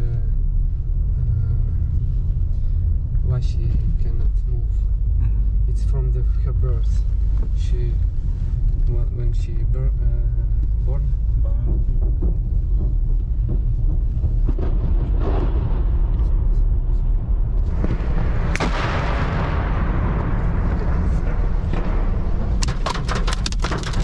Go, go, go, go, go. Yeah.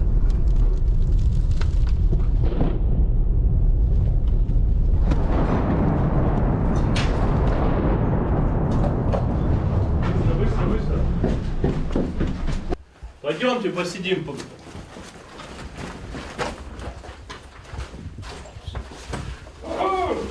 Ебать его в рот, блядь!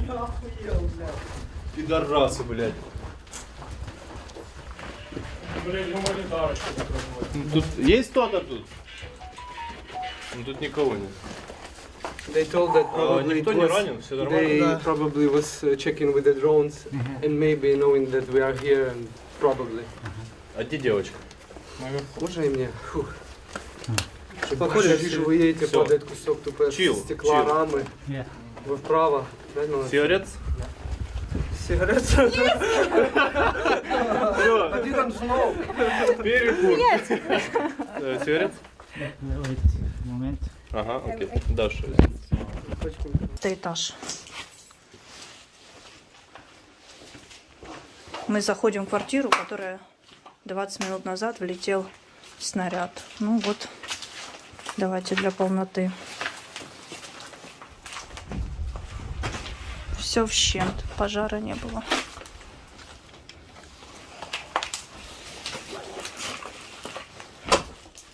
Это 15 этаж, 4-комнатная. О, Господи. Холодильник. Паша, в комнату зайду. Вот спальня.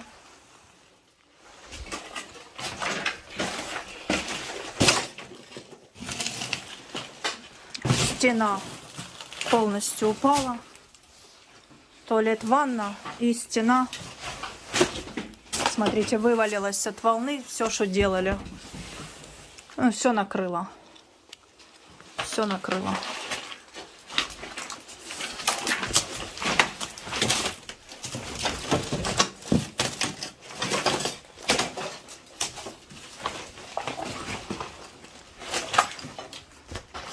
Но дальше заходить не буду, потому что пройти не могу. Вот все оно. Вот так вот. Ай. Ну и там балкон вылетел с другой стороны сейчас. Вот так вот. Все. Такие дела. И вон дыра еще в боку.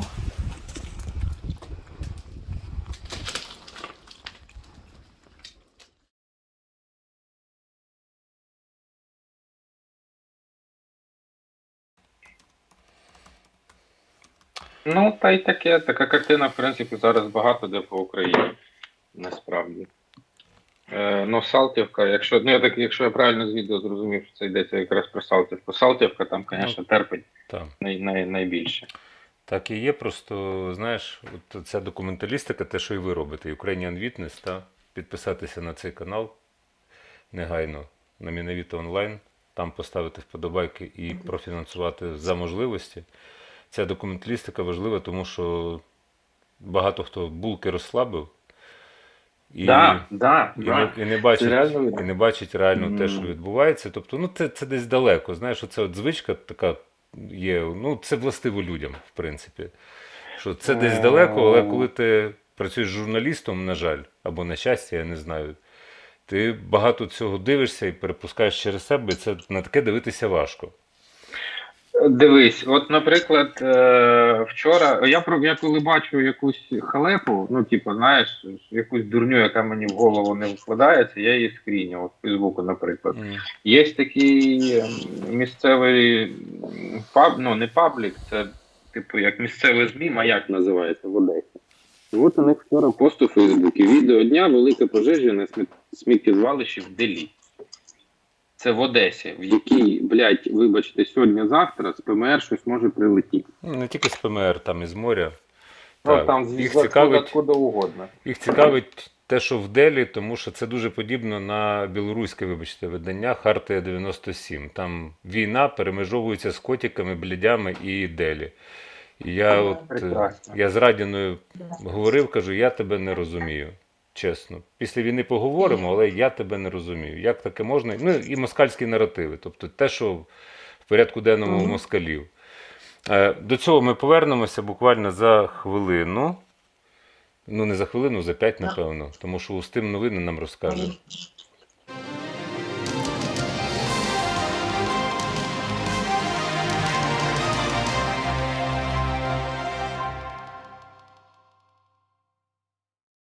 Слава Україні! В етері новини для вас працює Устим Корда. Субота 30 квітня на календарі. Триває 66-та доба повномасштабної війни Кацапні проти України. Росіяни знайшли контейнери з формою Збройних сил України, тож тепер на Луганщині можливі провокації. Очільник Луганської обласної військової адміністрації Сергій Гайдай наголосив, що не знає, до яких саме провокацій може вдатися ворог, але закликав людей бути пильними. У нас є підтверджена інформація, що росіяни знайшли декілька контейнерів з формою наших військових. Ми не можемо сказати заздалегідь, на які саме провокації вони готові піти, чого ми тільки на Луганщині не бачили за час окупації, заявив Гайдай. Головне управління розвідки повідомляє, що в ОРЛО скасовано медогляд для призовників. Єдиний вихід – це хабар. Росіяни практично вичерпали ресурс для примусової мобілізації в ОРЛО.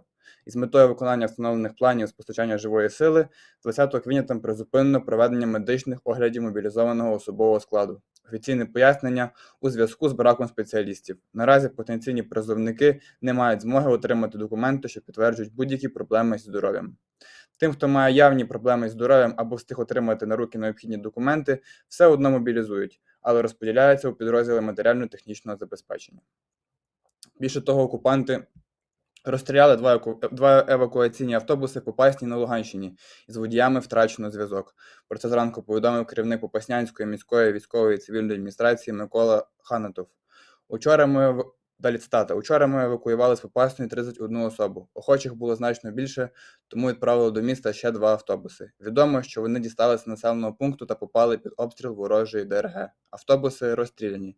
Зв'язку з людьми, які перебували у транспортному засобі, організовували евакуацію, немає. Також російські окупаційні війська вже двічі за добу завдали ракетного удару по Синельниківському району, повідомив голова Дніпропетровської ОВА Валентин Резніченко. Спочатку о 9:45 ракета влучила у фермерські склади. Ніхто не постраждав. Вже о 12:00 відбувся другий приліт. Знову Синельниківський район. Ракета поцілила у стару промзону. Зруйновані будівлі. Ніхто не постраждав. Там нікого і нічого не було. Йдеться в повідомленні. Сполучені Штати Америки протягом доби відправлять понад 10 літаків із військовою допомогою для України. 60% гаубиць М777 із запланованих уже доставлено. Також Міністерство оборони США припускає, що цей етап війни в Україні може тривати достатньо довго. Обидві сторони добре знайомі з місцевістю. В Пентагоні додали, що за останні години в Україну було здійснено майже 20 постачань із 7 країн. А від Норвегії Україна отримала зенітно-ракетні комплекси «Містраль». Про це повідомив міністр оборони Бьорн Аріль Грам. Ця зброя дає можливість збивати літаки та гелікоптери на малих висотах до 3 кілометрів, а також вони можуть вражати крилаті ракети. В цей час Естонія відправляє в Україну команду фахівців з розмінування, яка буде постійно допомагати українським колегам на ротаційній основі. На цю мить в мене все. Більше читайте на ресурсах UMN в Телеграмі та Фейсбуці, посилання на які є в описі під цією трансляцією. Бережіть себе та слава Збройним силам України!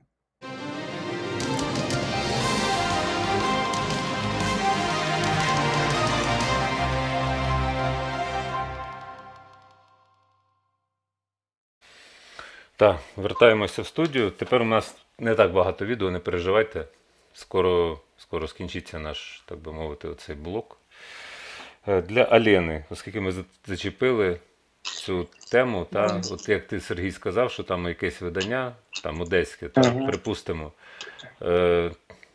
Ну, є такі, людям треба якось попуститися і зрозуміти, в яких умовах вони живуть. Хоча я закликаю максимально жити мирним життям, це значить, що за собою доглядати, стригтися, робити манікюри, не знаю, все, що не позбавляти себе задоволень по можливості. Але не впадати у це мені все одразу, все красиве, все на мене. Є такий батальйон Кастуся Каліновського, білоруський,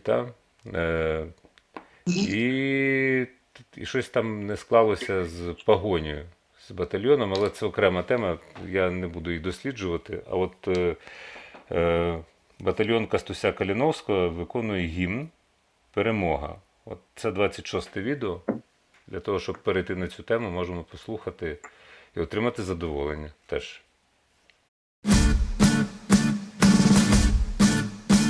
Уже досить нам болі, уже хопі зняла, народу вернулася віра. Лунає над нами свободний наш сяг, як пам'ять про льос касінеров. Гаряче серце і гонор в очах, до неба вздимає долоні. Країна життя, перемогшая страх, осягом великой погоні. Країна життя, перемогшая страх, осягом великой погоні. Ми ворогов наших прогнали з родимы, спинив шматляковий пригнет. Ми господари незалежної країни, безкоронний мужний народ. Хай вороги кружать, і мури вткнуться, ідею не спинить нічого. Домов окупанти живих не вернуться, чекає нас всіх перемога. Домов окупанти живих не вернуться, чекає нас всіх перемога.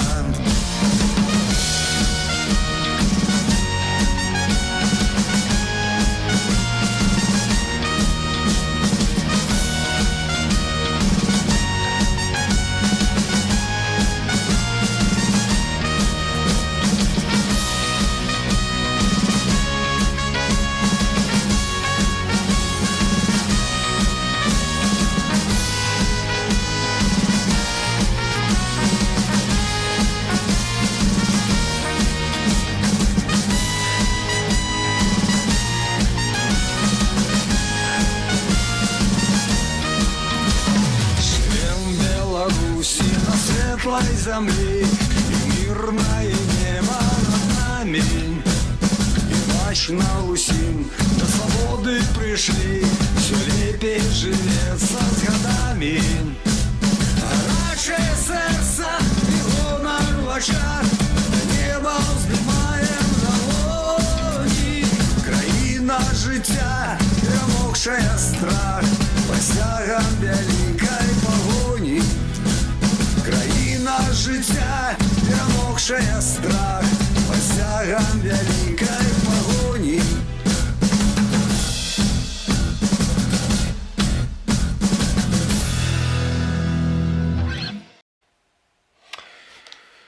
Ты мне разрешишь? Що значить я розрішу? Ну, Алена, Ну, от может, ты хочешь сказать, можна одну всё время- ремарочку? Алена, от Так. перед тим, як ти скажеш, це так не працює в Україні. Ти мені розрішиш. Я що, Не, дозвільна ну, система? Ну, это фигура речи. Не, Может ты быть, я, постійно- чтобы тебя не перебить. Я про это. звернув на це увагу, ти не вперше це питаєш, там в чатіку, ти розрішиш? Ну, що значить розрішиш? Мельничук, дозволиш ти Алені? А чого мене питає? Я, Давай. не, я тебе объясню. Вот вы пока говорили там по каким-то политическим важным вопросам, ты же пойми, я часто чувствую себя, это нормально.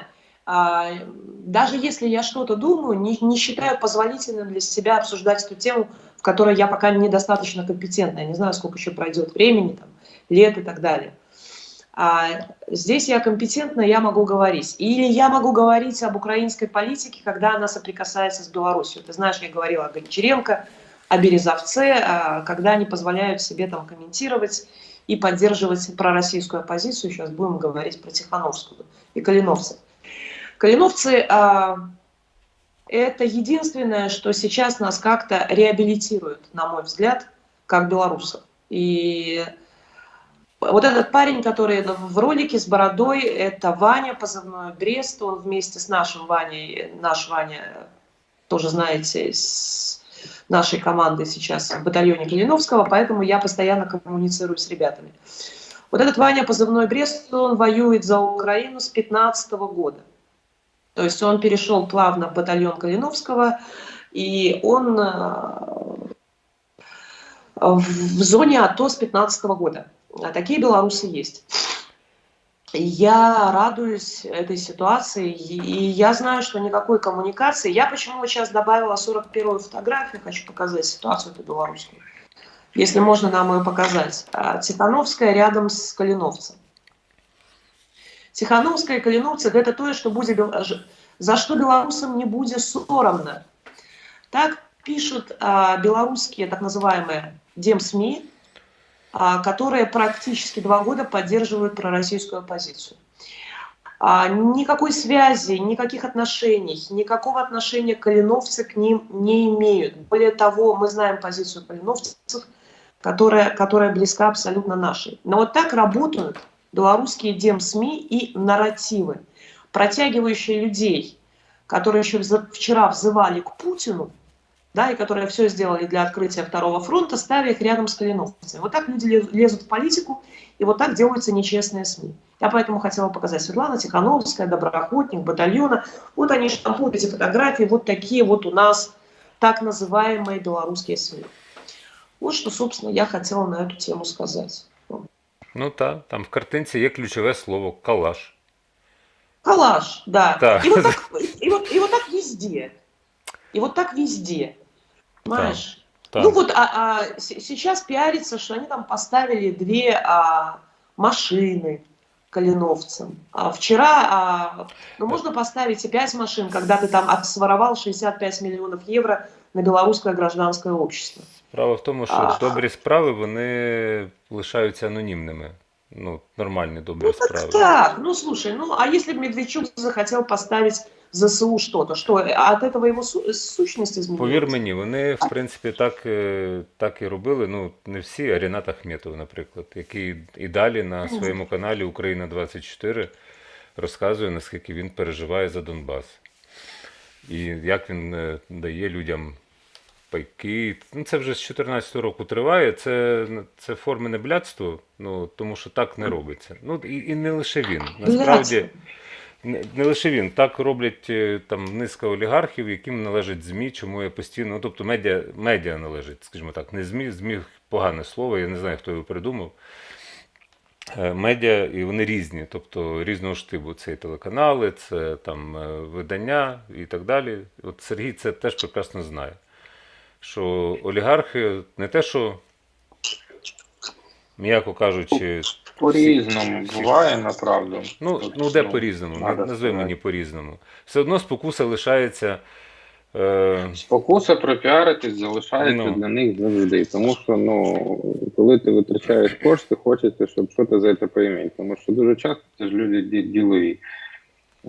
Але, там за мою кар'єру бували випадки, коли людина просто, Бували. Допомагала і допомагала без. Не буду узагальнювати, але в більшості випадків, я перепрошую, це виглядає як пам'ятаю, ще з 2003-го. І эти зв'язочки, блядь, поки я раком на барикадах. Ну, далі знайдете цей аудіозапис. І здогадаєтеся, хто це говорив. Так, нічого не помінялося в цьому плані. Інша річ, що віддаю належне журналістам з багатьох ЗМІ, які просто тупо саботують подібну інформацію, вони типу та-та-та-та і нічого не роблять, ну, не видають в етер, наприклад. Є одна ще тема, яку я хотів зачепити. Ну, що? Ну, давай. Ну, я хотела, может быть, все-таки додать, да, потому что все-таки про эти 65 миллионов, ты прости, потому что это важно. Дело не в 65 миллионах. Вчера просто в Беларуси разгорается в оппозиционной среде этот скандал, а для всего мира есть всего лишь одна картинка. И поэтому я единственная, кто может это сказать в Украине от белорусов. И не только в Украине. Поэтому я и пытаюсь это говорить.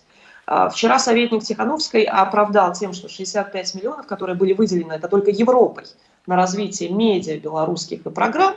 Сколько? Они 65 миллионов евро.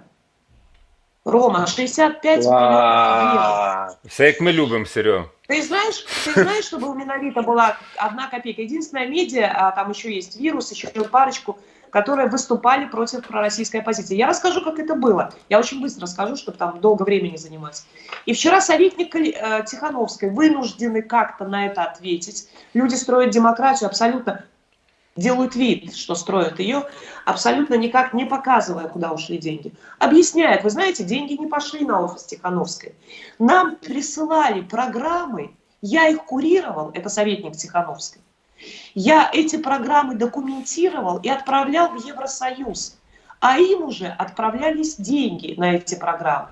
Что в итоге получается?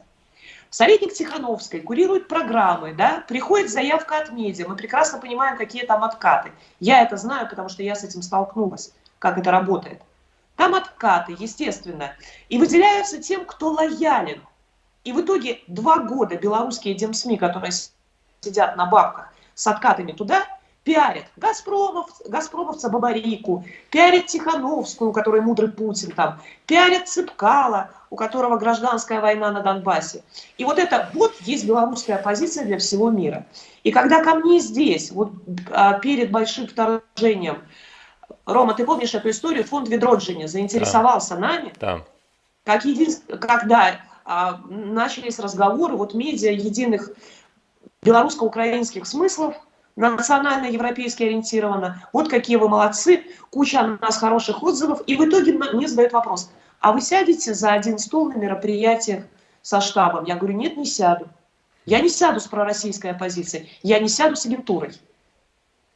И все. Не знаю, що сказати. У нас сьогодні якийсь зрадофільський етер. Ми тут і Гетьманцеву по голові настукали, і митниці, і чиновникам. Все, як я люблю.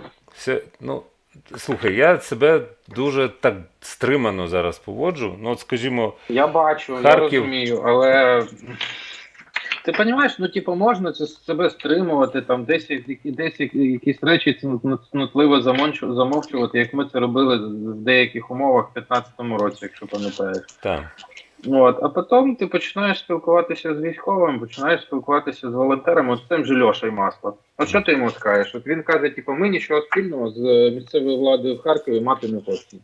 Що ти йому скажеш? А я йому скажу, що я процитую зараз мера Харкова Терехова, та, що скинули бюст Жукова, і Терехов каже, ну я нічого не знаю, який наполягав на тому, що має бути і проспект Жукова, і бюст стояти.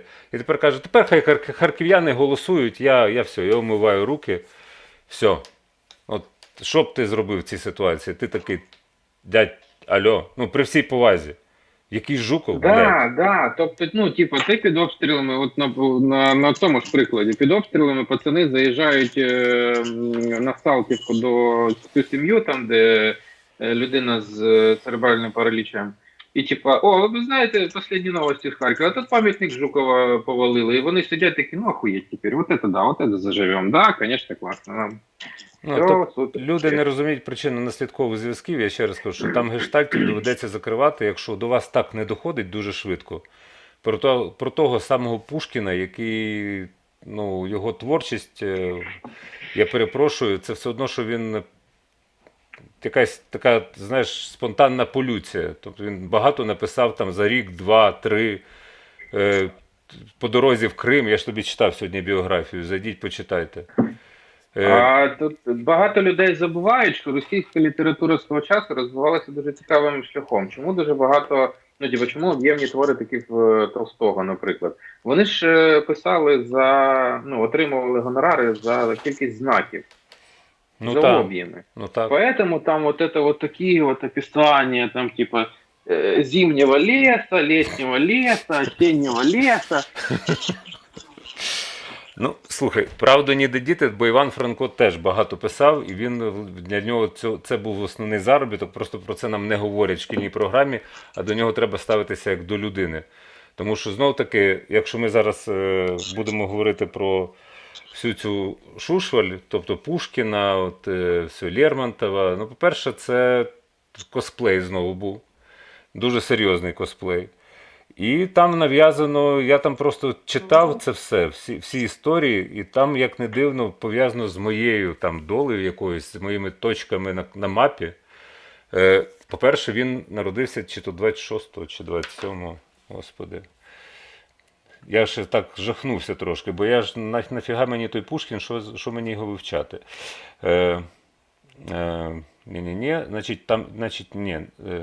Народився він за одними даними 26 травня, а за іншими 27. Так я теж 27 народився, розумієш? Я такий, їтіть колотіть, нащо мені така трагедія в житті? Розумієш? За одними чи за іншими даними ти народився 20? Хто? Я народився? 30-го, я проскочила. Так, і там дуже багато. Поема «Полтава», яка була написана на замовлення. Тому що він просто працював на замовлення царату, треба зрозуміти. Так само, як він багато речей зробив на замовлення, тому що... О, то він, виходить, як Серега Лещенко. Хай буде так. Десь Слушай, так. я думаю, І навіть ця вся я думаю, історія з його значить, дружиною там, і родичами, розумієш, вона вся теж пов'язана з його вислужуванням, тому що і Дантес, оця вся херня, вибачте, почитайте, там все написано, я дивлюся, і Бессарабію він описував, це все було, знаєш, таке на колінці зараз, що бачу, те й співаю, Ямбум пише. Причому, що йому пам'ятники такі ставлять. так я думаю, что многие не читали. Так я не думаю, читав. Что многие не читают, а просто несут этот нарратив великой русской литературы. Алена, і я Просто не привыкли читав. с Радянского Союза. І я не читав. Тобто я керуюся шкільною програмою. Тобто, що нам розказують? А тут самі москалі в своїй Вікіпедії написали все, це тут все так прекрасно. Курдуполь 1,50 м, 1,60 м зріст. Що це за пам'ятники? Великий Пушкін. А поставте його в повний зріст. Як там в Херсоні намагалися відновити пам'ятник Леніну. Зросту. Так, от такого от зросту. Так. Так що це все правильні наративи. Який Жуков? Про що ви, блядь, зараз говорите? Жуков. Харків, який під обстрілами, мер говорить, що харків'яни вирішать. Так вони вирішать, так спитай. Так, ну зараз не проведеш референдум і опитування соціологічне. Нащо це подвійні стандарти? Ну, тобто, ми ж віддали належне, що ви, пан Терехов, показали себе з іншого боку. Окей. Так продовжуйте показувати з іншого боку. А не з оцього, те, що ви плекали, так Кернес і Добкін плекали, оця радянщина, червона зірка, георгіївська стрічка. Ні, не має цього бути. Немає. Попрощатися раз і назавжди. Так, насамкінець для краси. Я не буду Легіон Свободи Росії обговорювати, те, що Олена пропонувала. Там є відео, вони з цим біло-синьо-білим прапором. Ну, не хочу я, просто ще почекаємо, значить, ще не на часі. Ну, пізніше, ну, відео нікуди не подінеться. Так, ну, я просто, понимаешь, я не понимаю, почему вчера Тарас Березовец сидит, например, вот с этим прапором. Я не верю ни в какую свободную Россию. Зачем это сюда тянуть? Не знаю, спитав Березовця, і там, між іншим, з ним був Едер Муждабаєв. Ти мені прислала скріншот. Я це не дивлюся. Я бачив цей канал, який називається «Утро февраля». Це намагання демократизувати москалів. Я не знаю просто в який спосіб. Угу. Так, нагадую, що підписка на канал Ukrainian Media Network, вподобайка під етером, так само на Ukrainian Witness і на Менавіто онлайн. Це незалежні медіа. Серега, слайд уже в роботі. Поставив я завдання. Ти робиш мене щасливим. Так, я намагаюся. В мене не дуже виходить. От. І хотів би перед тим, як ми білку послухаємо, є красиве відео, як працює ЗСУ. Воно просто красиве. Це 25-те. Давайте.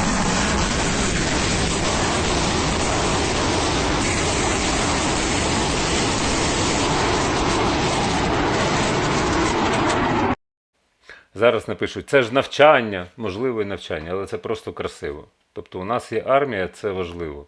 І підтримка армії на QR-коді, будь ласка. Я вам дуже шалено вдячний за бесіди. Ви слухали Радіо Рому. Готовий.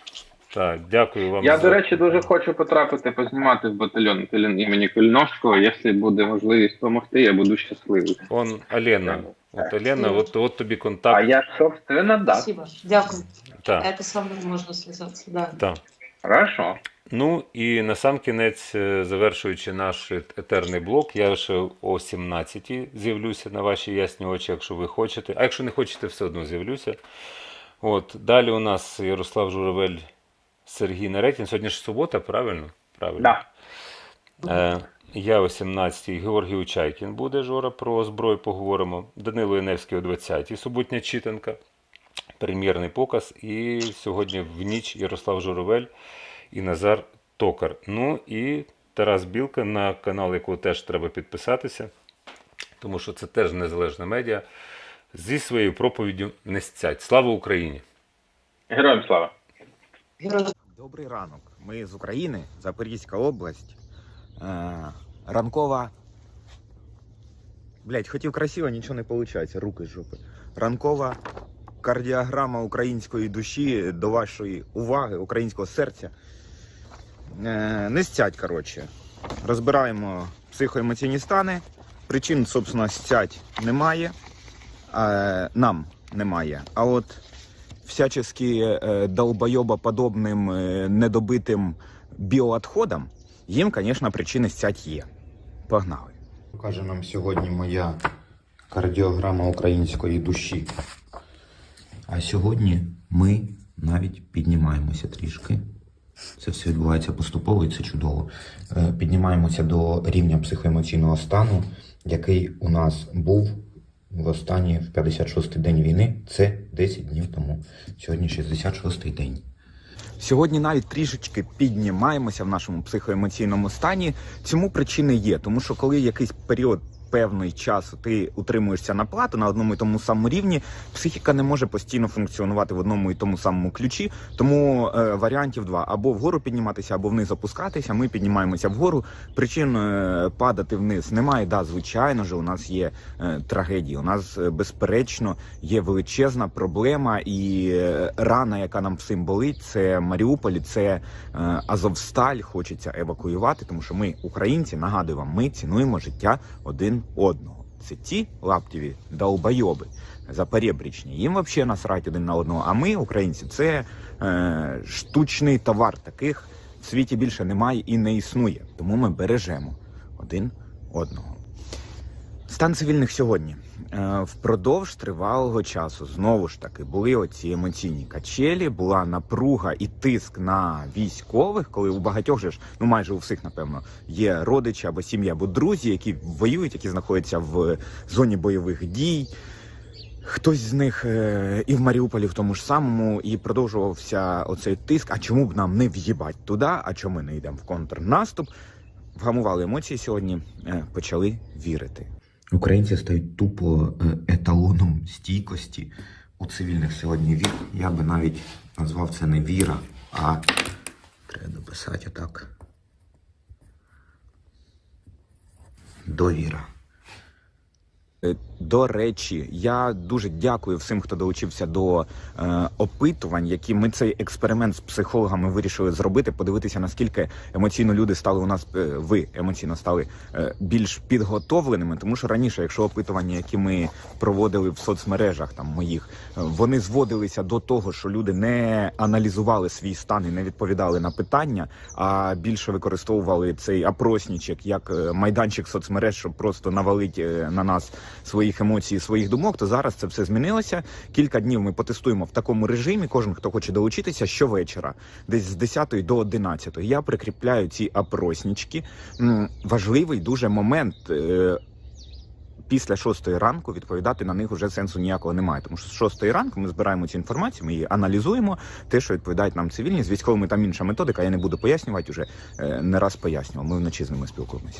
Також є спілкування з фаховими психологами, це важливо. Стан довіри. Ключовим тригером завчора, ключових цих тригерів було у нас насправді 2. Перший з них – це ленд-ліз, це дуже серйозна подія, і це великий так званий цей хвостовий ефект, воно буде нас тригерить уже не один день вчорашній, там сьогодні ще й завтра, багато будуть обговорювати. Це все багато буде дуже аналітик з цього приводу, що можемо отримати, наскільки це пришвидшить перемогу України, воїнів світла проти всесвітнього йобнутого покорюдженого зла. Це все буде, звичайно ж, і приємно, що цей тригер спрацював, тому що з негативних емоцій ми розуміємо, що це війна, є втрати, є смерті військових і цивільних, і ми, українці, повторююся, цінуємо життя один одного. Ключовим негативним тригером для нас і новиною – це наші переживання спільні з приводу Маріуполя, з приводу Азовсталі, але позитив він переважає сьогодні, тому ми втримуємо нормально, на високому рівні свій психоемоційний стан. І навіть певні новини, які раніше би у нас викликали серйозне занепокоєння, сьогодні змушують нас ржать в галасіну, що називається, тому що в тимчасово ненадовго окупованому Бердянську Лаптєві любителі матрьошек, фафуді, самовара з баранкою призначили... Сука, це піздець, звісно. Це, блядь, навіть не каламбур, це не абсурд, це сюрреалізм.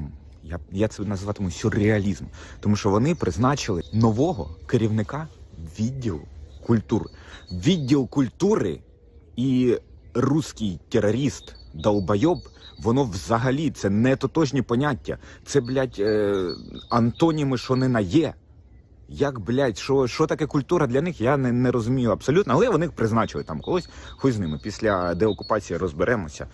Гілок на деревах, як ви бачите, вистачить повісить всіх. Негативним тригером, напевно, могла би стати заява міністра Великобританії про те, що з 9 травня на території Запорєбріччя може бути оголошена загальна мобілізація. Але це не спрацює тригером на нас, тому що це спрацює прекрасним тригером на недонацію біомусора.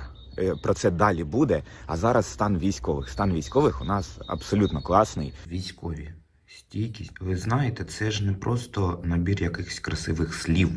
Це дійсно те, що ми досліджуємо на основі там наших анкетувань і опитувань. І сьогодні стійкість. Стан військових у нас абсолютно класний, і він більш навіть філософський. У мене були сьогодні тривалі дискусії. Знову ніхера не поспав, ну да ладно. Тривалі дискусії були з закордонними психологами, тому що я не хотів приймати цей термін, мене переконали. Стан військових сьогодні характеризується як стійкість. Стійкість, на мою думку, я думав так раніше, її не можна виміряти, пояснити його не можна, але мене переконали одною простою річчю. Це не просто стан, це філософський трактат згідно вченню Платона.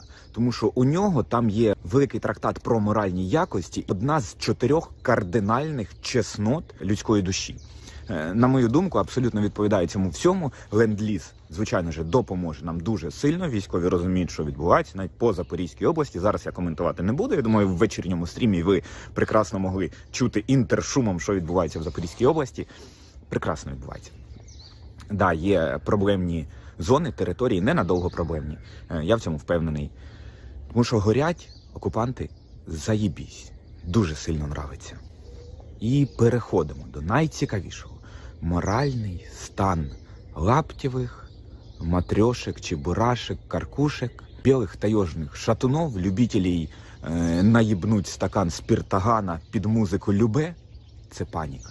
І паніка пов'язана не тільки з тим, що ахуїтельно горить сьогодні Сахаліненерго, а і з тим, що заявив прем'єр-міністр Великої Британії про те, що 9 травня їхня лишайна обізяна з граната із-під бункера Пукін може оголосити загальну мобілізацію.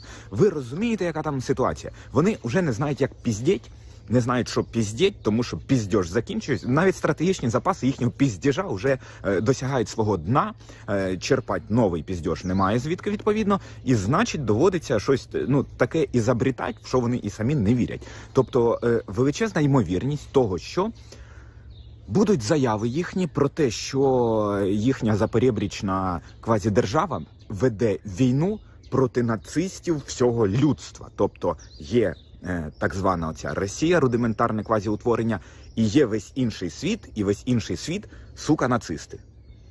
Сука, зло, яке треба знищити. Вони, блядь, не змогли захопити навіть Україну, вони не змогли взяти Київ за 2 дня, і тут вони, блядь, вирішили знищити нацистів, денацифікувати, блядь, весь світ. Колоніатори, блядь, недоділані. Коротше, якщо все так буде відбуватися, вони планують оголосити загальну мобілізацію. А у них же ж там уже позбирали всіх хромих, босих, ніщих, бомжей і навіть лишайних койотів. З усіх усюд понашкрібали по сусекам, блядь, а шкребти вже немає що. І там стються дуже сильно, тому що, блядь, вони починають панікувати, якого хуя наш обіцяний десант оцей з Пскова не зміг теж ніхуя, всі несуть втрати, а тут, блядь, звичайні по загальній мобілізації підуть і що? І підуть, щоб, блядь, тільки своїм м'ясом закидати всі усюди в славетних українських землях.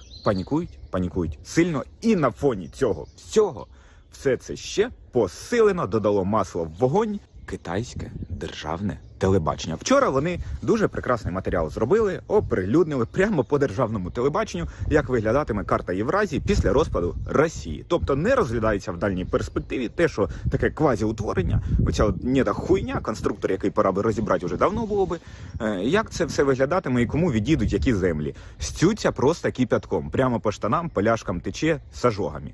Так що, а нам своє робити. Коротше, котики, не стять.